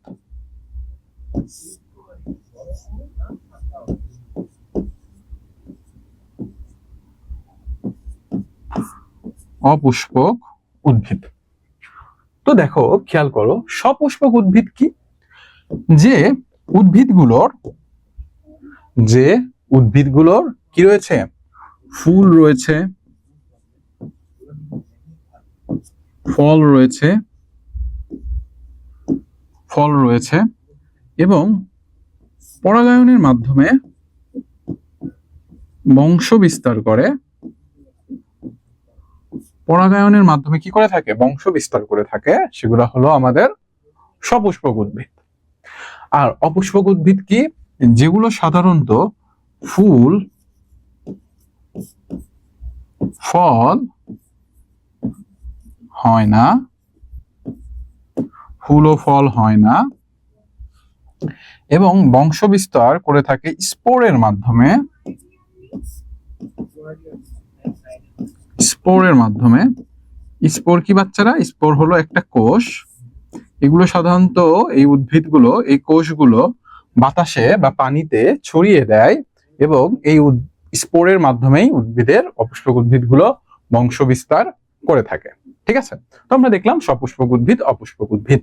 এখন দেখো মজার ব্যাপার যেটা আমি তোমাদের বলি, যে এই যে আমাদের সপুষ্পক মহোদয় আছে, এটা আবার দুই ভাগে ভাগ করা যায়। কয় ভাগে ভাগ করা হয়ে থাকে? দুই ভাগে। একটা হলো নগ্নবীজী উদ্ভিদ, একটা হলো আবৃতবীজী উদ্ভিদ। ওকে, একটা কি বাচ্চারা? নগ্নবীজী উদ্ভিদ, নগ্নবীজী উদ্ভিদ এবং আরেকটা হলো আবৃতবীজী উদ্ভিদ, আবৃতবীজী উদ্ভিদ, আবৃতবীজী উদ্ভিদ। ওকে, একটা হলো নগ্নবীজী, আর একটা কি বাচ্চারা? আবৃতবীজী উদ্ভিদ। নগ্নবীজী কি? যেগুলোর উদ্ভিদে সাধারণত উদ্ভিদের বীজে কোনো ফল থাকে না। কি থাকে না? কোনো ফল থাকে না, বা বাহিরে কোনো আবরণ থাকে না। কি থাকে না? ফল থাকে না, ফল থাকে না, থাকে না, বা আবরণ থাকে না, বা কোনো আবরণ, আবরণ থাকে না, থাকে না, তাকে কি বলা হয়? নগ্নবীজী উদ্ভিদ। যেমন ধরো পাইন গাছ, যেমন কি পাইন গাছ। পাইন গাছ দেখেছো তোমরা? পাইন গাছের ফলে কিন্তু কোনো আবরণ থাকে না। পাইন গাছ, পাইন গাছ। আর আবৃতবীজী কি? যেগুলোর বীজের উপরে ফলের আবরণ থাকে। যেমন ধরো আম, আম, জাম, কাঁঠাল, এগুলোর উপরে কি থাকে? আবরণ থাকে। এগুলা হলো আমাদের আবৃতবীজী উদ্ভিদ। তো এই পর্যন্ত কি সবাই ক্লিয়ার? বলো, এটা হলো আমাদের উদ্ভিদের, মনে করো যে একটা ছোট পোস্টমর্টম। ঠিক আছে?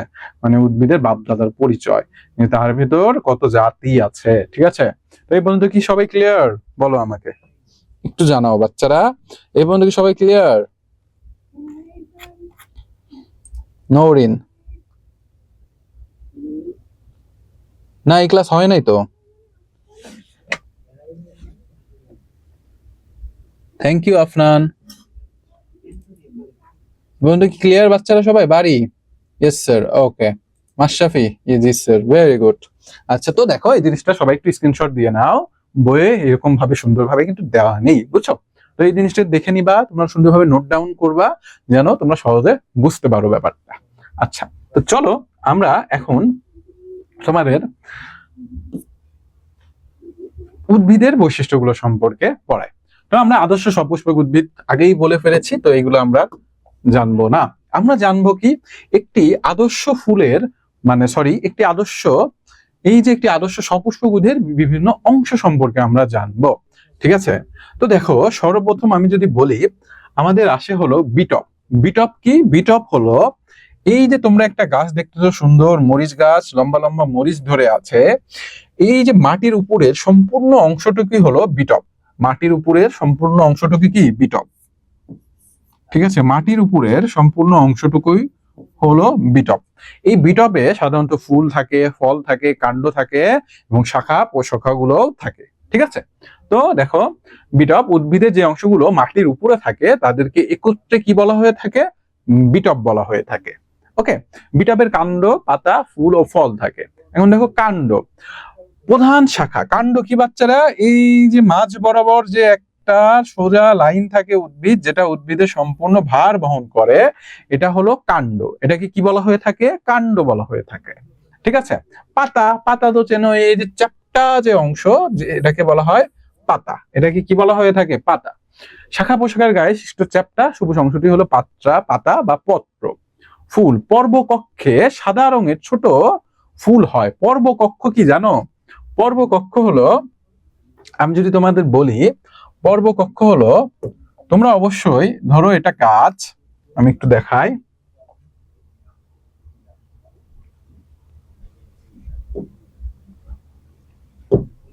আচ্ছা, ধরো এটা একটা গাছ, সবুজ, গাছ তো সবুজ হয় তাই না? ধরো এটা একটা গাছ এবং এখান থেকে একটা পাতা বের হয়েছে সুন্দর। এই যে মাঝখানে, এই যে কিনারের, এটাকে বলা হয় পত্র কক্ষ। এটা কি বলা হয়ে থাকে? এটাকে বলা হয় তোমাদের পত্র কক্ষ। ঠিক আছে, পর্ব লিখেছে, পত্র কক্ষ হবে। এটাকে কি বলা হয়? পত্র কক্ষ। এই যে এটাকে কি বলা হয়ে থাকে? পত্র কক্ষ।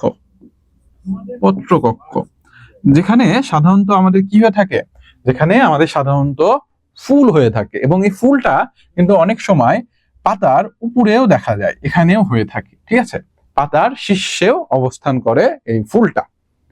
ওকে, আচ্ছা, ফল, ফলগুলো বুড়ো হয়ে যায় ঝরে। আচ্ছা, ফল কি জানো? এই যে ফুলগুলো একসময় ঝরে ফলে রূপান্তরিত হয়, তাই না? তো এইটা ছিল আমাদের বেসিক পার্ট। আমরা এখন ডিপলি ভেতরে যাব। ঠিক আছে,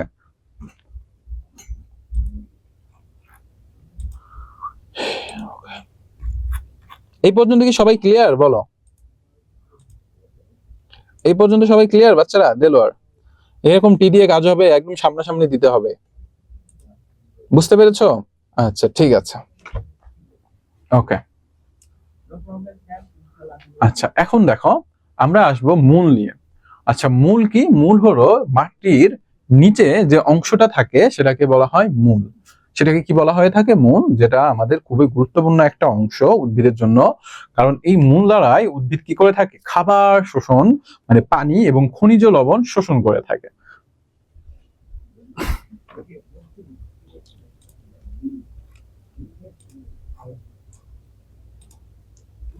ওকে, ঠিক আছে, দেখো, একটি আদর্শ মূলের বিভিন্ন অংশ। মূলকে কয়েকটি অংশে ভাগ করা যায়। এর শেষ প্রান্তে টুপির মতন অংশ হচ্ছে মূল টুপি বা মূলত। আঘাত থেকে মূলকে রক্ষা করা এর কাজ। এর পেছনে মসৃণ অংশটি বৃদ্ধ অঞ্চল, এ দিয়ে উদ্ভিদ পানি শোষণ করে। আচ্ছা, আমি একটু মূলটা আঁকিয়ে ফেলি, যদিও অতটা ভালো হবে না, কারণ এখানে যে চিত্রটা দিছে এটা দ্বারা তোমরা বুঝবা না। আমি একটু আঁকাই। আমার আঁকানা কিন্তু মাশাআল্লাহ খুবই জঘন্য, বুঝছো? তাই কেউ রাগ করলে আমার কিন্তু কিছু করার নাই। খেয়াল করো একটু।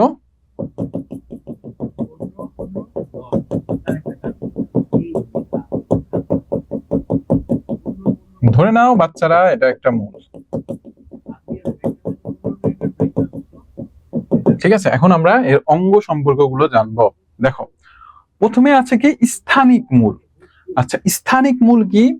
এই যে উদ্ভিদের একদম উপরে যে অংশটা থাকে বাচ্চারা, এটাকে বলা হয়ে থাকে স্থানিক মূল। এটাকে কি বলা হয়ে থাকে? স্থানিক মূল।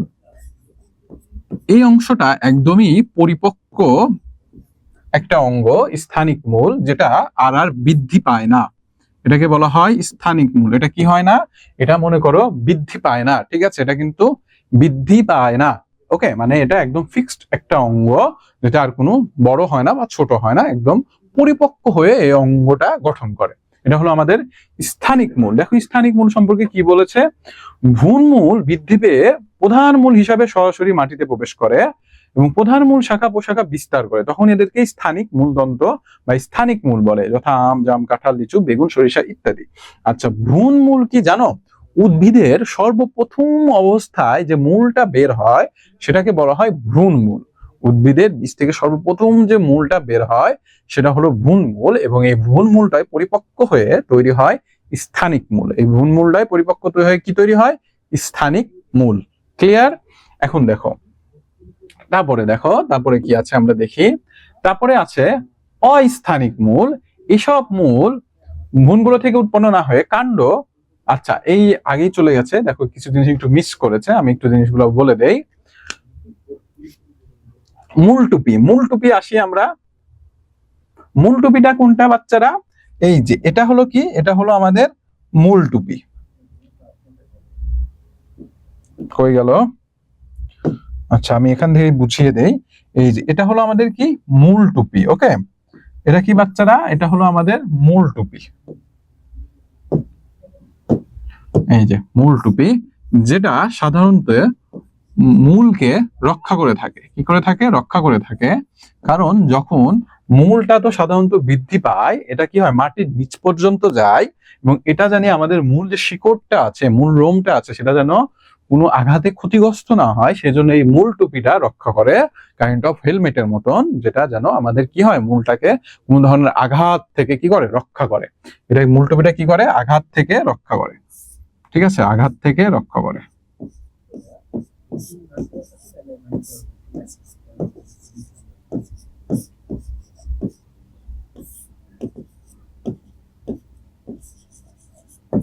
রক্ষা করে, ঠিক আছে। এবং এই যে পার্টটুকু আছে না বাচ্চারা, এটাকে বলা হয় বর্ধিষ্ণু অঞ্চল। মানে এখানে তোমাদের মূলটা কি পায়? বৃদ্ধি পায়। এখানে মূলটা কি পায় বাচ্চারা? বৃদ্ধি পায়। এবং এই এলাকাটাকে বলা হয় মূল রোম। এটাকে কি বলা হয়ে থাকে? মূল রোম বলা হয়ে থাকে। এই মূল রোমেই মূলের শাখা প্রশাখাগুলো বৃদ্ধি পায়, যেন সেটা মাটির চারিপাশে ছড়িয়ে যেয়ে কি করতে পারে? মাটি থেকে রস এবং খনিজ লবণ শোষণ করতে পারে। এটাকে বলা হয় মূল রোম। এখান থেকে মূলগুলো, অঞ্চলগুলো ছড়িয়ে পড়ে, যেটা উদ্ভিদের শ্বসন কাজে সাহায্য করে, মানে পানি এবং খনিজ লবণ শোষণ করতে সাহায্য করে। তো মূল রোম কি বুঝতে পেরেছো সবাই? বলো, সবাই কি মূল রোম ক্লিয়ার? বাহ, মাশাআল্লাহ, শেখাও ভাইয়া, আজকের থেকে শিখাও। এই পর্যন্ত কি ক্লিয়ার সবাই? বলো, এই পর্যন্ত কি ক্লিয়ার নাকি? বলো, একটু আমাকে বলো, এই পর্যন্ত কি সবাই ক্লিয়ার নাকি? ওকে। তো মূল রোমের এই চিত্রটা কিন্তু তোমরা একটু বাসায় প্র্যাকটিস করবা, বুঝছো? এবং কোনটা কোন অঙ্গ কি কাজ, এই জিনিসটা একটু মনে রাখবা। মূল টুপি, তারপরে এই যে মূলের পেছনে অংশটিকে বৃদ্ধি অঞ্চল বা বর্ধিষ্ণু অঞ্চলও বলে থাকে, মূলের বৃদ্ধি ঘটে। এই যে জিনিসগুলা, লোমশ মূল রোম অঞ্চল, আমি যেগুলো তোমাকে দেখাইলাম, তাই না? এটাকে আমরা বৃদ্ধ অঞ্চল বা বর্ধিষ্ণু অঞ্চলও বলতে পারি। এই যে এইটুকু, তো এই জিনিসটা একটু মনে রাখবা সবাই, যেন কারো কোনো সমস্যা না থাকে। কারণ এই চিত্রগুলো যদি আসে, তোমরা কিন্তু পরীক্ষার খাতায় চিত্র এঁকে দিবা অবশ্যই। ঠিক আছে, এই জিনিসটা যদি আসে পরীক্ষার খাতায়, অবশ্যই অবশ্যই কি দিবা? চিত্র দিবা বাচ্চারা। ঠিক আছে, আচ্ছা। তারপরে দেখো, আমরা এই পর্যন্ত শিখলাম। এখন দেখো, এই যে মূল আছে, তাই না, এটাকে আবার দুইটা ভাগে ভাগ করেছে। দেখো, একটা হলো স্থানিক মূল, আর একটা কি? অস্থানিক মূল। ঠিক আছে, একটা কি? স্থানিক মূল, যেটা আমরা ওই যে বললাম, মূলের বর্ধিষ্ণু অঞ্চল, যেটা মানে উপরের যে অংশটা থাকে। তো দেখো, আচ্ছা একটু খেয়াল করো, ভ্রূণমূল বৃদ্ধি পেয়ে প্রধান মূল হিসাবে সরাসরি মাটিতে প্রবেশ করে। আচ্ছা, ভ্রূণমূলটা কি? যেটা আমি তোমাদের আগেই বুঝালাম, ভ্রূণমূল বলতে বুঝায় একটা বীজ থেকে যে সর্বপ্রথম একটা মূল তৈরি হয়, সেটাকে বলা হয় ভ্রূণমূল। এবং এই ভ্রূণমূলটা তৈরি হয়ে সরাসরি কি করে? মাটির নিচে চলে যায়, যেটাকে বলা হয় থাকে স্থানিক মূল। মানে এই মূলকে দুই ভাগে ভাগ করা হয়েছে, একটা হলো স্থানিক মূল, আর একটা হলো অস্থানিক মূল।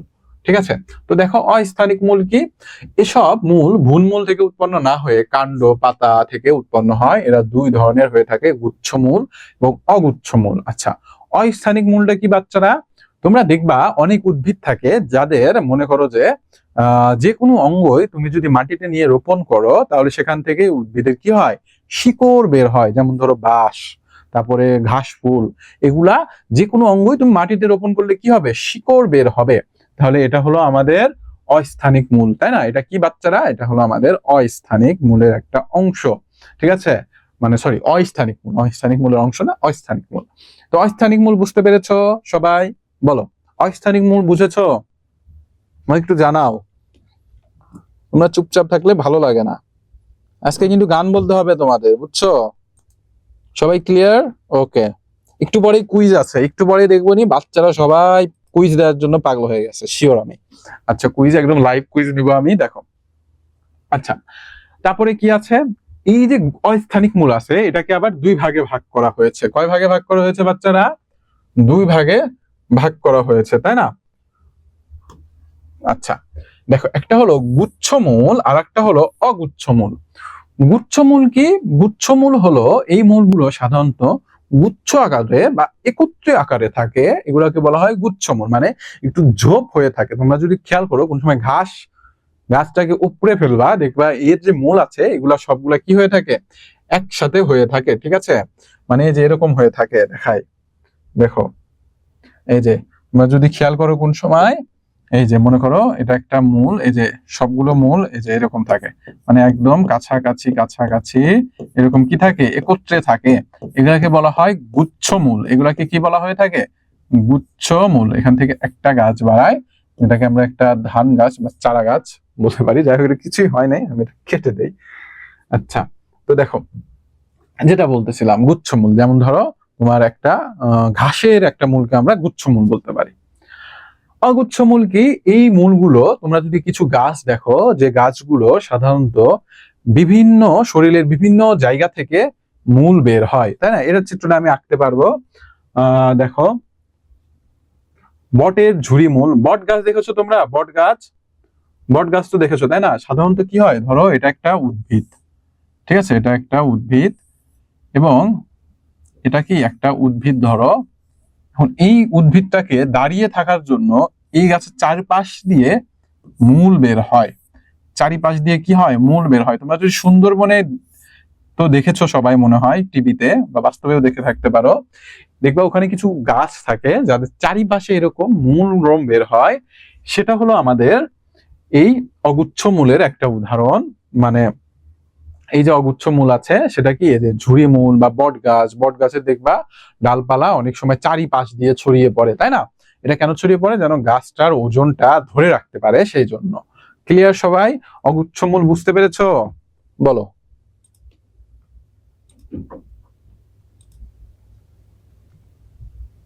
না আমি গান বলবো না আজকে, তোমরা গান বলবা, বাড়ি আজকে গান শোনাবা আমাকে।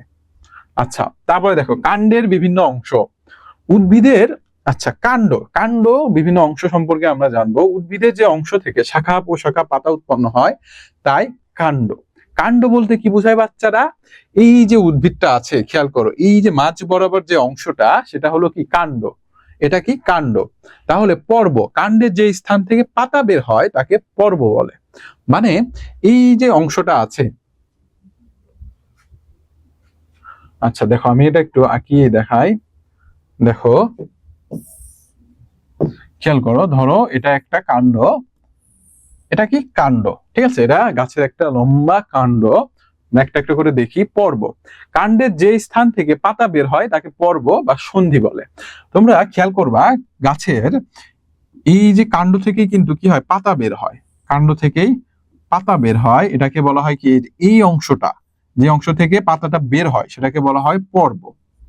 সেটাকে কি বলা হয়ে থাকে বাচ্চারা, পর্ব। সেটাকে কি বলা হয়ে থাকে, পর্ব বলা হয়ে থাকে। এখন দেখো পর্ব মধ্য, পাশাপাশি দুটি পর্বের মধ্যবর্তী স্থানকে পর্ব মধ্য বলে।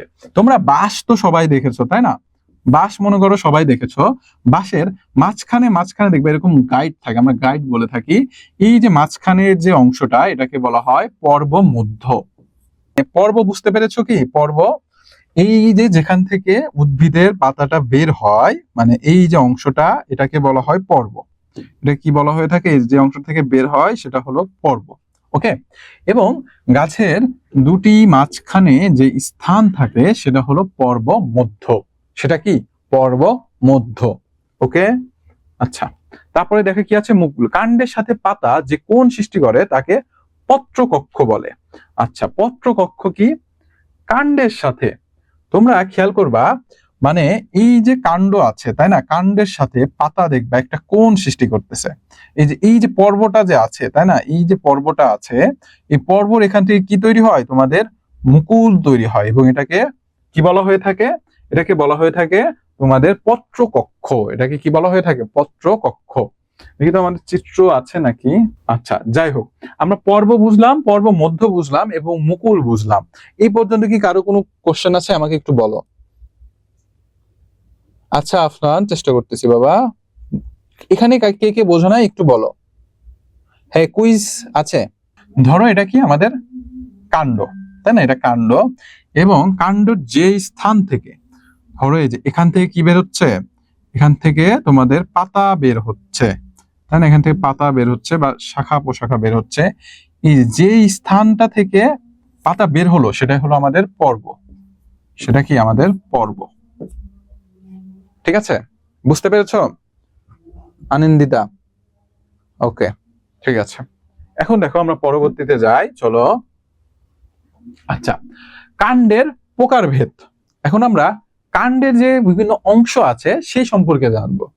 কাণ্ডের প্রকারভেদ দেখো, কাণ্ডকে সাধারণত দুই ভাগে ভাগ করা হয়, একটা হলো সবল কাণ্ড আর একটা হলো একটু দুর্বল কাণ্ড। তো দেখো, সবল কাণ্ড, এইসব কাণ্ড শক্ত খাড়াভাবে গাছকে দাঁড়িয়ে থাকতে সাহায্য করে, যেমন আম, জাম, নারিকেল, তার। মানে এই যে কাণ্ডটা আছে এর মাঝখান বরাবর যদি শক্ত হয় তাহলে তাকে আমরা বলি সবল কাণ্ড। তাকে আমরা কি বলে থাকি? সবল কাণ্ড। যেমন ধরো আম, জাম, কাঁঠাল ইত্যাদি। এবং অশাখ কাণ্ড কি? অশাখা কাণ্ড। আচ্ছা, দেখো, একটা হলো প্রকারভেদটা দিয়েছে সবল কাণ্ড এবং দুর্বল কাণ্ড। ঠিক আছে, একটু রিক্যাপ করছি, আবার খেয়াল করো। এই যে কাণ্ড আছে এটাকে দুই ভাগে ভাগ করা হয়েছে, একটা হলো সবল কাণ্ড এবং আরেকটা হলো দুর্বল কাণ্ড। সবল কাণ্ড কি? যে কাণ্ডগুলো উদ্ভিদকে একদম সোজা, একদম লম্বা লম্বি ভাবে দাঁড় করাতে পেরেছে সেটাকে বলা হয় সবল কাণ্ড। সেটাকে কি বলা হয়ে থাকে? সবল কাণ্ড।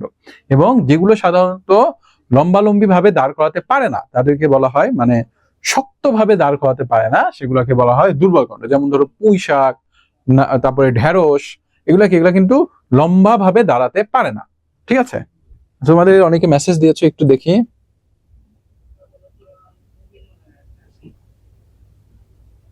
আচ্ছা, পত্র ফলক আসতেছি বাবা, পত্র ফলক আছে, একটু ওয়েট করো। আছে, সামনেই আছে, পত্র ফলক আছে, একটু ওয়েট। ঠিক আছে, একটু ওয়েট, পত্র ফলক আছে।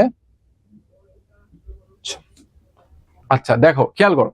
তো আমরা কাণ্ডর প্রকারভেদ সম্পর্কে জানলাম, সবল কাণ্ড, দুর্বল কাণ্ড। এখন দেখো, এই সবল কাণ্ড আছে, এর কিছু প্রকারভেদ আছে। এটার সর্বপ্রথম প্রকারভেদটা কি? অশাখ কাণ্ড। এসব কাণ্ডের কোনো শাখা হয় না, এগুলো লম্বা হয়ে বেড়ে ওঠে। যেমন ধরো সুপারি গাছ, এগুলো কি একদম লম্বা হয়ে বেড়ে ওঠে, যেটা বলি আমরা অশাখ কাণ্ড। তারপরে শাখাম্বিত কাণ্ড, মানে যেগুলো শাখা আছে, মানে ডালপালা আছে, এর উপর ভিত্তি করে গাছগুলোকে আবার কিছু ভাগে বিভক্ত করা হয়েছে। আচ্ছা, কোনো কোশ্চেন আছে? ভিডিও অফ, ভিডিও কি দেখতে পারতেছো না? তোমরা কি ভিডিও দেখতে পারতেছো না? একটু আমাকে জানাও। বাড়ি ভিডিও দেখতে পারতেছো? ওকে, ঠিক আছে, সবাই তো দেখতে পারতেছে। আচ্ছা, যে বলেছো দেখতে পারতেছো না সে একটু নতুন করে প্রবেশ করো। তাই তো বলি, এখানে তো দেখা যাচ্ছে। আচ্ছা, ঠিক আছে, ওকে, আচ্ছা, ঠিক আছে। দেখো, যেটা আমি বলতেছিলাম, মঠ আকৃতি। কোন গাছের প্রধান কাণ্ড থেকে এমন ভাবে শাখা পোশাকা সৃষ্টি হয় যা পূর্ণাঙ্গ গাছ থেকে একটি মঠের ন্যায় দেখায়। মঠ মানে কি? মঠ মানে বোঝায় যে ধীরে ধীরে সরু দিক উঠবে, এটাকে কি বলা হয়? মঠ আকৃতি। মানে নিচে মোটা, উপরে যাবে সরু, এটাকে বলা হয় মঠ আকৃতি। ওকে, তো এই জিনিসগুলো তো আমরা পারবা, গম্বুজ আকৃতি, মঠ আকৃতি, যাই হোক। তারপরে আছে যে ক্ষণকাণ্ড, এসব কাণ্ডে এগুলো পারবা। দুর্বল কাণ্ড কি পারবা? লতানো, আরোহী, এগুলাও পারবা। যেটা দরকার আমাদের পত্রটা একটু দরকার। দেখো, পত্র ফলক, পত্র ফলকটা আমি একটু দেখাই তোমাদের, এই জিনিসটা আমি একটু সুন্দরভাবে দেখাই। দেখতে পারতেছো আশা করি সবাই জিনিসটা ক্লিয়ারলি। আচ্ছা, দেখো, পত্র ফলক। পত্র ফলক কি? পাতার সম্পূর্ণ যে অংশটা থাকে সেটাকে বলা হয় পত্র ফলক। সেটাকে কি বলা হয়ে থাকে? পত্র ফলক। ক্লিয়ার? আচ্ছা, আমি নিচ থেকে আসি, দেখো, খেয়াল করো। প্রথমে আসি পত্রমূল। পত্রমূলটা কি বাচ্চারা? যে অংশটা থেকে এই যে পাতার যে ডাটিটা আছে, তাই না, যেটাকে আমরা বৃত্ত বলে থাকি, যে অংশটা থেকে বৃত্ত গজায় বা তৈরি হয় সেটাকে বলা হয় পত্রমূল। সেটাকে কি বলা হয়ে থাকে? পত্রমূল। সেটাকে কি বলা হয়ে থাকে? পত্রমূল। ঠিক আছে, ক্লিয়ার? পত্রমূল। হ্যাঁ হ্যাঁ, পুরো চলে গেল। আচ্ছা, দাঁড়াও,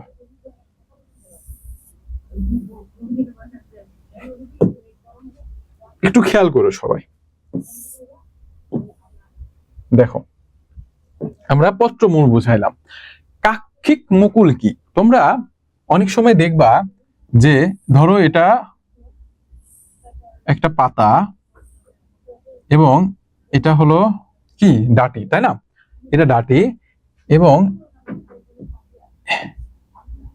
এখান দিয়ে দেখবা ছোট ছোট গুড়ির মতন মানে মুকুলের মতন একটা অংশ আছে। তোমরা যদি কোন সময় পাতা দেখে থাকো দেখবা তার চারিপাশে ছোট ছোট মানে মুকুলের মতন একটু সফট নরম একটা অংশ আছে, যেটাকে বলা হয় আমাদের কাক্ষিক মুকুল। ঠিক আছে, মানে পুরোপুরি গজায় না, পাতার মতন দেখা যায়, ছোট, যেটাকে বলা হয় কাক্ষিক মুকুল। এবং এই যে উদ্ভিদটা আছে তাই না, এই উদ্ভিদের পাতার এখানে দেখবা এখানে আছে উপপত্র, মানে ফুললি পাতার মতন, মানে একটু পাতার মতন দেখা যায়, যেটাকে বলা হয় কি উপপত্র। আর এই বিন্তটা কি, এই যে তোমার পত্র মূল থেকে যে লম্বা অংশ সেটাকে বলা হয় বৃত্ত, সেটাকে কি বলা হয়, বিন্ত। শিরা, উদ্ভিদের পাতার মাঝখানে যে যে শিরার মতন অংশগুলো থাকে এটাকে বলা হয় শিরা। ঠিক আছে, পত্র কিনারা, পাতার কিনারার অংশ, পত্র শীর্ষ পাতার প্রধান অংশ। সবাই কি বুঝতে পেরেছো? বলো, সবাই কি ক্লিয়ার? তো এই যে পত্র মূল দেখলাম, বিন্ত বা বোটা, এগুলা তোমাদের বিশ্লেষণ আছে, এগুলো একটু দেখে নিও, পত্র ফলক মানে বইয়ে দেখে নিও, আমি বুঝাই দিলাম। পাতার সাধারণ কাজ, পাতা কিন্তু খুব গুরুত্বপূর্ণ একটা অঙ্গ উদ্ভিদের জন্য, কারণ এই অঙ্গ থেকেই উদ্ভিদ কি করে থাকে, খাবার তৈরি করে থাকে, তাই না? সালোক সংশ্লেষণের সময় কি করে থাকে, খাবার তৈরি করে থাকে। আচ্ছা, অনেকে মেসেজ দিয়েছো দেখি। ওকে, সবাই বুঝতে পেরেছে, ভেরি গুড, অল ক্লিয়ার, ওকে, ভেরি গুড। আচ্ছা দেখো, পাতার সাধারণ কাজ। এখন পাতার সাধারণ কাজগুলো কি আছে? খাদ্য তৈরি করে, পাতার প্রধান কাজ সালোক সংশ্লেষণ প্রক্রিয়ায় খাদ্য প্রস্তুত করে, গ্যাসের আদান প্রদান করে, একটি গুরুত্বপূর্ণ কাজ শ্বাসকার্য পরিচালনার জন্য অক্সিজেন গ্রহণ করে এবং কার্বন ডাই অক্সাইড বের করে। আচ্ছা, এগুলো পারবা তোমরা। আচ্ছা, সরল পত্র এবং যৌগিক পত্র নিয়ে আমি একটু কথা বলি। আচ্ছা দেখো, সরল পত্র কি? সরল পত্রের বৃন্তের উপরে একটি মাত্র পত্র ফলক থাকে। আচ্ছা, পত্র ফলক আমি তোমাদের মাত্রই বুঝালাম। আমি একটু তোমাদের এই জিনিসটা একটু বুঝাই। দেখো, পাতার যে পত্রটা আছে এটাকে দুই ভাগে ভাগ করা হয়েছে। একটা হলো সরল পত্র। সরল পত্র কি? যেটা সাধারণত একটি মাত্র পত্র ফলক থাকে। কি থাকে? একটি পত্র ফলক থাকে। ধরো এটা একটা পত্র যেটা একটি পত্র ফলক আছে, মানে সম্পূর্ণটুক মিলে একটি পাতা আছে, এটা হলো সরল পত্র। এটা কি? এটা হলো আমাদের সরল পত্র, তাই না? এটা কি আমাদের সরল পত্র,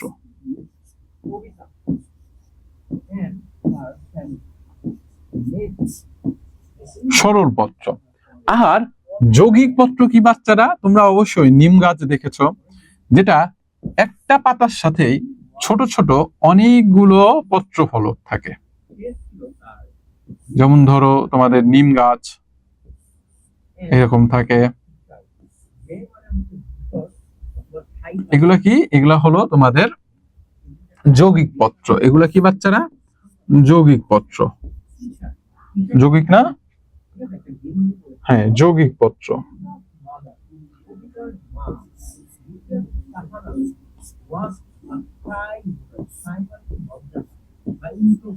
যৌগিক পত্র। ক্লিয়ার এই পর্যন্ত সবাই?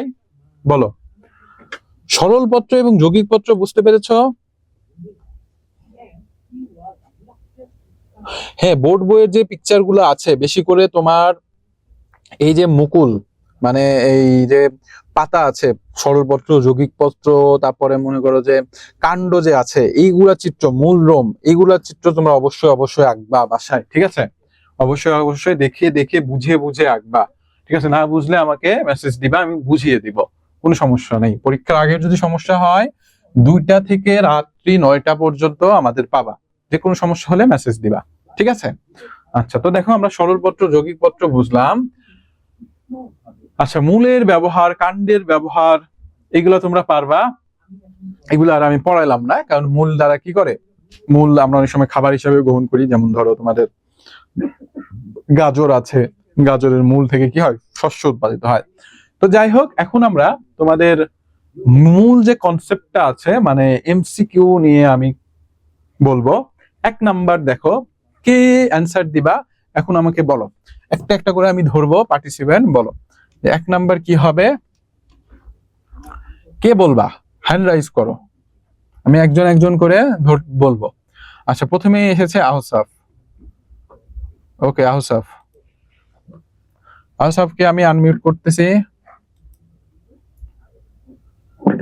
Hello sir. কি অবস্থা ভাইয়া? এই তো স্যার। বলো 1 নাম্বার কি হবে? 1 নাম্বার হ্যাঁ, 5 সেকেন্ড সময়। 1 2 3 4 5। স্যার উদ্দীপকটা পড়ি না। আচ্ছা ঠিক আছে, পড়ো। আচ্ছা বুঝতে পেরেছি। কিভাবে 1 নাম্বার কেউ পারতেছো না, দেখো 1 নাম্বার হবে তোমাদের এই যে এটা শোয়ানো। ঠিক আছে, কি হবে? শোয়ানো হবে।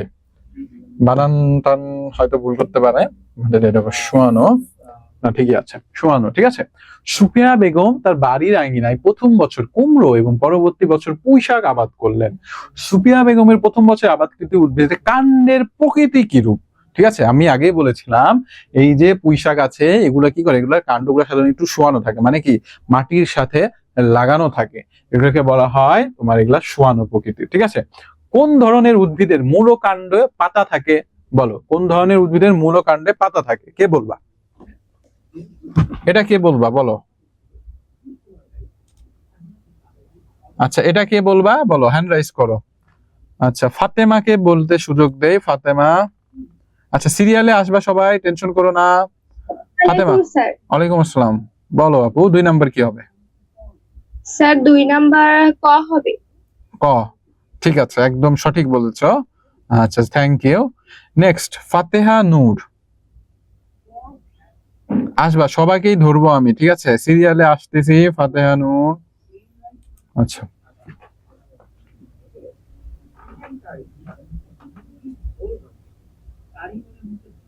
ফাতেহা নূর, হ্যাঁ ফাতেহা নূর বলো 3 নাম্বার। আসসালামু আলাইকুম স্যার। ওয়ালাইকুম আসসালাম বাবা, বলো 3 নাম্বারটা কি হবে?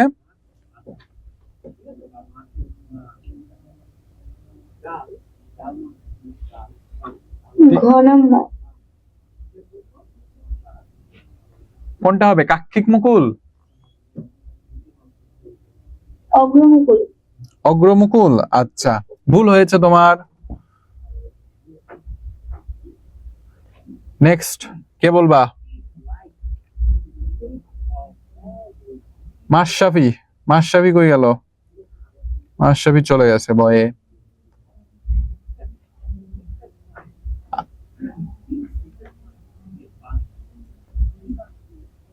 ফাতেমা, আবরার হোসেন, আবরার হোসেন বলো।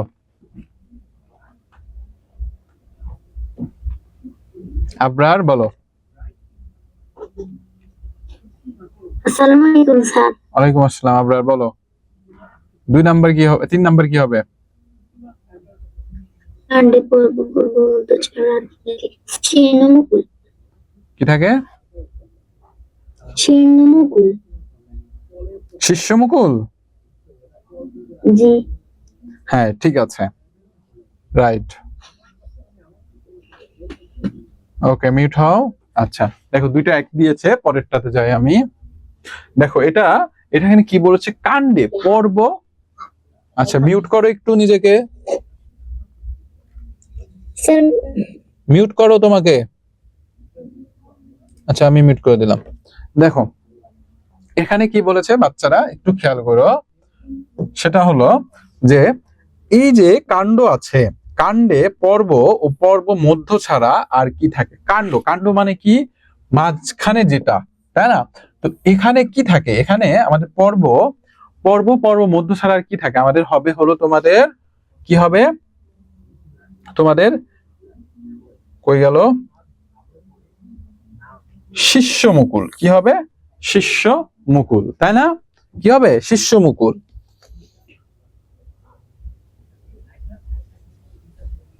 কেন শিষ্য মুকুল হইলো? কারণ হলো আমাদের এই যে কাণ্ড, এখানে পর্ব থাকে, এখানে পর্ব মধ্য থাকে, এবং এর পাশেই থাকে আমাদের এই যেখানে শিষ্য মুকুল। ঠিক আছে। আচ্ছা পরেরটা দেখো, 4 নাম্বার কে বলবা আমাকে একটু বলো। 4 নাম্বারটা কে বলবা বলো? 4 নাম্বার কে বলবা? আর তোমরা মেসেজেও বলতে পারো। আচ্ছা 4 নাম্বার আহসাব। আচ্ছা কাকে ধরি নাই কাকে? অফসা ওয়াহি, বলো 4 নাম্বার কি হবে? 4 নাম্বার কি হবে বলো বাচ্চারা, বলো 4 নাম্বার কি হবে? 4-এর হবে ক, 1 ও 2। ঠিক আছে, দেখো কি বলেছে, সুফিয়া বেগম তার বাড়ির আঙিনায় প্রথম বছর কুমড়ো এবং পরবর্তী বছর পুঁইশাক আবাদ করলেন। সুফিয়া বেগমের দ্বিতীয় বছর আবাদকৃত উদ্ভিদের কাণ্ডের ক্ষেত্রে কি ক্ষেত্রে বলা যায়? এটি মাটির উপরে পড়ে, পর্ব থেকে মূল বের হয়, অবলম্বনে আঁকড়ে ধরে বৃদ্ধি লাভ করে। আচ্ছা, তো এটা হবে ক, 1 ও 2। ঠিক আছে, কারণ এটা উপরে ধরে, তাই না? এবং এটা মনে করো যে কোনো অবলম্বন। আচ্ছা দেখো, এটা 3টাই হবে, সরি, এটা কি হবে? 3টাই হবে, 1, 2 ও 3। কি হবে বাচ্চারা? আচ্ছা সরি, এটা 3টাই হবে, 1, 2 ও 3। আচ্ছা, তারপরে দেখো কোনটি ফলে পরিণত হয়? গর্ভমুণ্ড, তাই না? কোনটি ফলে পরিণত হয়? গর্ভমুণ্ড। আমি তাড়াতাড়ি শেষ করে দিই তোমাদের, কারণ অনেক সময় চলে গেছে। দেখো, বৃত্তি, দল, পুংকেশর, গর্ভাশয় কোথায় থাকে? বৃত্তি, দল ও পুংকেশর গর্ভাশয়ের কোথায় থাকে? কাণ্ড, পাতা, ফলে, ফুলে। এটা হবে তোমাদের ফলে। কি হবে? ফলে হবে। ঠিক আছে, নাকি তোমরা দিতে চাও? বলো, তোমরা কি দিতে চাও? হ্যাঁ, অবশ্যই শিখতে হবে বাচ্চা, বোর্ড বইয়ের পিকচার গুলো শিখতে হবে। হ্যাঁ, 1, 2 ও 3ই হবে। ঠিক আছে, আচ্ছা পরবর্তীতে দেখো।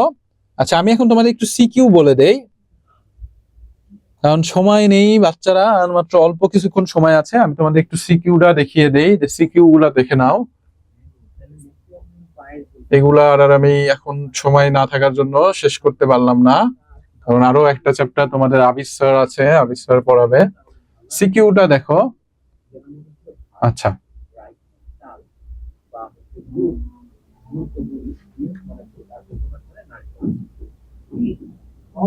দেখো, সোহাগ বাগান থেকে একটি জবা গাছের পাতা এনে ভালোভাবে পর্যবেক্ষণ করলো। সোহাগ বাগান থেকে কি এনলো? একটি জবা গাছের পাতা এনে ভালোভাবে পর্যবেক্ষণ করলো। তাহলে কি বলেছে? র্যাকিস কি? কি বলেছে বাচ্চারা? র্যাকিস কি? কে বলতে পারবা র্যাকিস কি? বলো তো, কে বলতে পারবা যে র্যাকিস কি?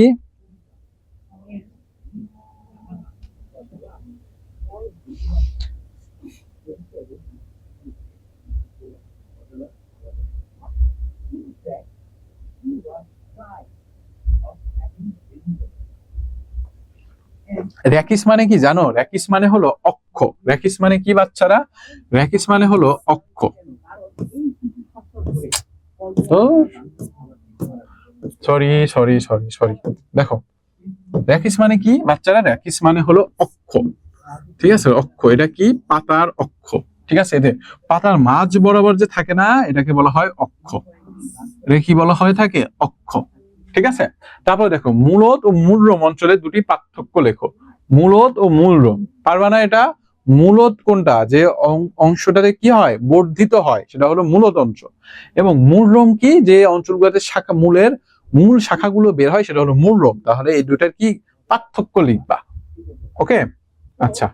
পরবর্তীতে দেখে কি বলেছে? সোহাগ বাগান থেকে উদ্দীপকে উল্লেখিত অংশটি চিহ্নিত চিত্র অঙ্কন করো।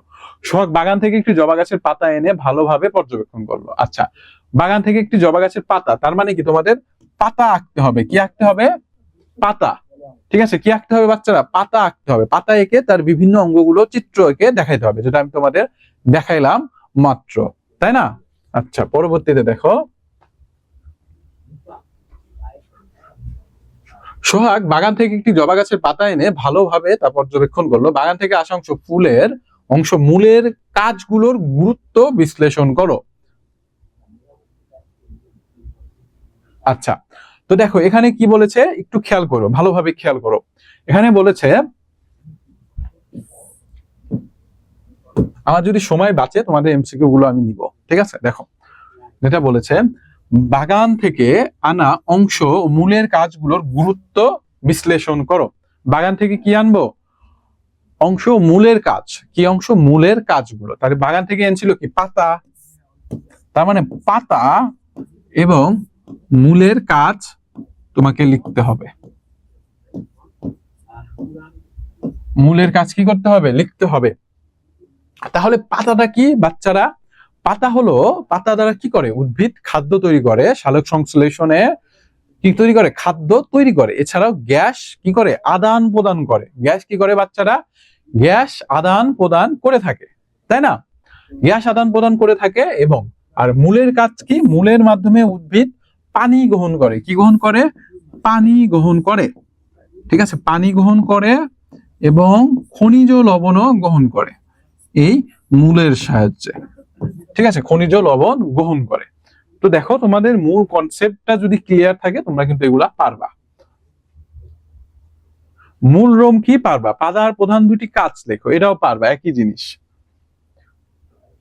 আবার দেখো, মূলের বৈশিষ্ট্য, মাত্রই মূলের বৈশিষ্ট্য, ঠিক আছে? উদ্ভিদের সমন্বয় উদ্ভিদ। আচ্ছা দেখো, এটা কি বলেছে? সরি, উদ্দীপকের উদ্ভিদটি একটি সর্বোন্নত উদ্ভিদ, মতামত দাও। আচ্ছা, সর্বোন্নত উদ্ভিদ বলতে কি বোঝায়? দেখো এখানে কি বলেছে, খেয়াল করো। কামাল সাহেব স্কুলের বাগান থেকে ঝাল স্বাদযুক্ত মশলা জাতীয় একটি উদ্ভিদ তুলে এনে এর বিভিন্ন অংশ শিক্ষার্থীকে দেখালেন এবং বললেন উদ্ভিদটি সর্ব উন্নত উদ্ভিদ। এখন দেখো, সর্ব উন্নত উদ্ভিদ বলতে কি বোঝায়? যে সকল উদ্ভিদগুলো সাধারণত সপুষ্পক উদ্ভিদ। কি উদ্ভিদ? সপুষ্পক উদ্ভিদ, তাই না? সপুষ্পক উদ্ভিদ মানে যারা নিজের ফল তৈরি করে, পরাগায়নের মাধ্যমে বংশ বিস্তার করে, এগুলোকে বলা হয় কি? সপুষ্পক উদ্ভিদ। তাহলে এই সপুষ্পক উদ্ভিদগুলো কি উন্নত শ্রেণীর উদ্ভিদ ধরা হয়।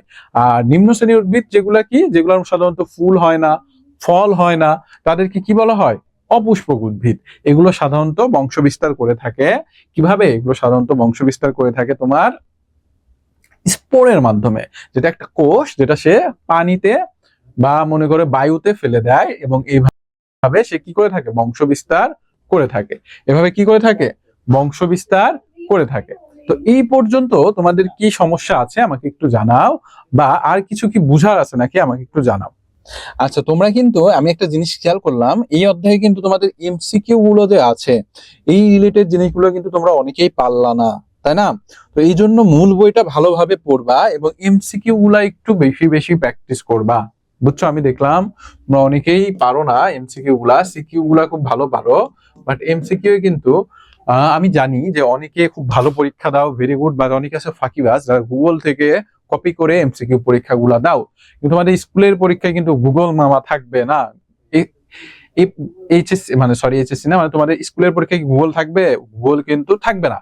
তো এই গুগল থেকে যদি তোমরা বাঁচতে চাও তাহলে কিন্তু ভালোভাবে পড়তে হবে, ঠিক আছে? আচ্ছা, কোশ্চেন গুলো তুলেছে ভুল, বুঝছো? মানে তাড়াহুড়ায় তুলেছে, তো এই জন্য দেখো অনেকগুলো কোশ্চেন ভুল আকারে তুলেছে। যেমন গম্বুজ আকৃতির উদ্ভিদ কোনটি? গম্বুজ আকৃতির উদ্ভিদ হলো আম, তাই না? এটা ঠিক আছে। মূলরম অঞ্চলের কাজ, দেখো এখানেও দিয়েছে মূলরম অঞ্চলের কাজ দিয়েছে, ধান, ঘাস, ঘাস, এটা কিন্তু ভুল, তাই না? মানে তুলতে ভুল করেছে। তারপরে দেখো কি বলেছে, মূলরমে অঞ্চলের কাজ মাটি থেকে পানি শোষণ করে, মূলকে কি করে? রক্ষা করে, বায়ু থেকে কার্বন ডাই অক্সাইড গ্রহণ করে। এটা কি হবে? 1 আর 2 হবে, তাই না? মূলরম অঞ্চলের কাজ কি? মাটি থেকে পানি শোষণ করা এবং মূলকে কি করা? রক্ষা করা। ও না, এটার কাজ কি হবে? শুধু একটা হবে, মাটি থেকে পানি শোষণ করা। মূলরম, মূলরম কি? ওই যে চারিপাশে ছিটানো যে অংশটা, সেটা হলো মূলরম। সেটা কি বাচ্চারা? সেটা হলো মূলরম, তাই না? হ্যাঁ, বোর্ড বইয়ের থেকেই তোমাদের এমসিকিউ আসবে, বুঝছো? দেখবা তোমাদের পরীক্ষাতে বোর্ড বইয়ের বাইরে একটা জায়গা থেকেও এমসিকিউ আসবে না। এবং অবশ্যই প্র্যাকটিস করবা গাইড দেখে, ঠিক আছে? বেশি বেশি প্র্যাকটিস করবা কি দেখে? গাইড দেখে, যেগুলো নিজে নিজে টেস্ট দিবা, ঠিক আছে? আমি চাই তোমরা যদি সবাই অনেক ভালো রেজাল্ট করো। আচ্ছা, তারপরে কি আছে দেখি, আমাদের সময় যেহেতু আছে। উদ্ভিদের কাণ্ডে থেকে কি বের হয়? শাখা প্রশাখা উৎপন্ন হয়, ঠিক আছে? পাতা উৎপন্ন হয়, ঠিক আছে? ফুল ও ফল উৎপন্ন হয় উদ্ভিদের কাণ্ড থেকে। কাণ্ড থেকে শাখা প্রশাখা উৎপন্ন হয়, পাতা উৎপন্ন হয়। 1 ও 2 হবে। কোনটি লতানো কাণ্ড? কোনটি লতানো কাণ্ড? আমরুলি, পুঁই, মটরশুঁটি, সিম। দেখো কোনটি লতানো? লতানো মানে কি বুঝে? বেঁকে বেঁকে যে হয়, তাই না? এটা হবে তোমাদের তোমাদের সিম। কি হবে? সিম হবে।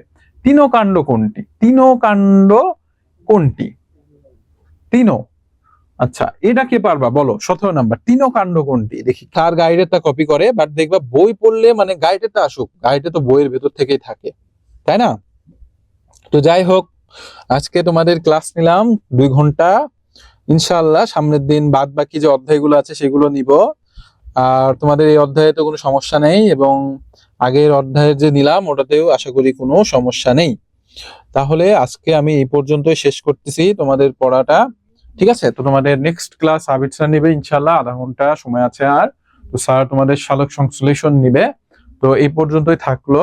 তো সবাই ভালো থেকো এবং এই তোমাদের স্যার আসতেছে, তার সাথে ক্লাসটা করো। হ্যাঁ, একদম ঠিক বলেছো, বাড়ি বাস হবে।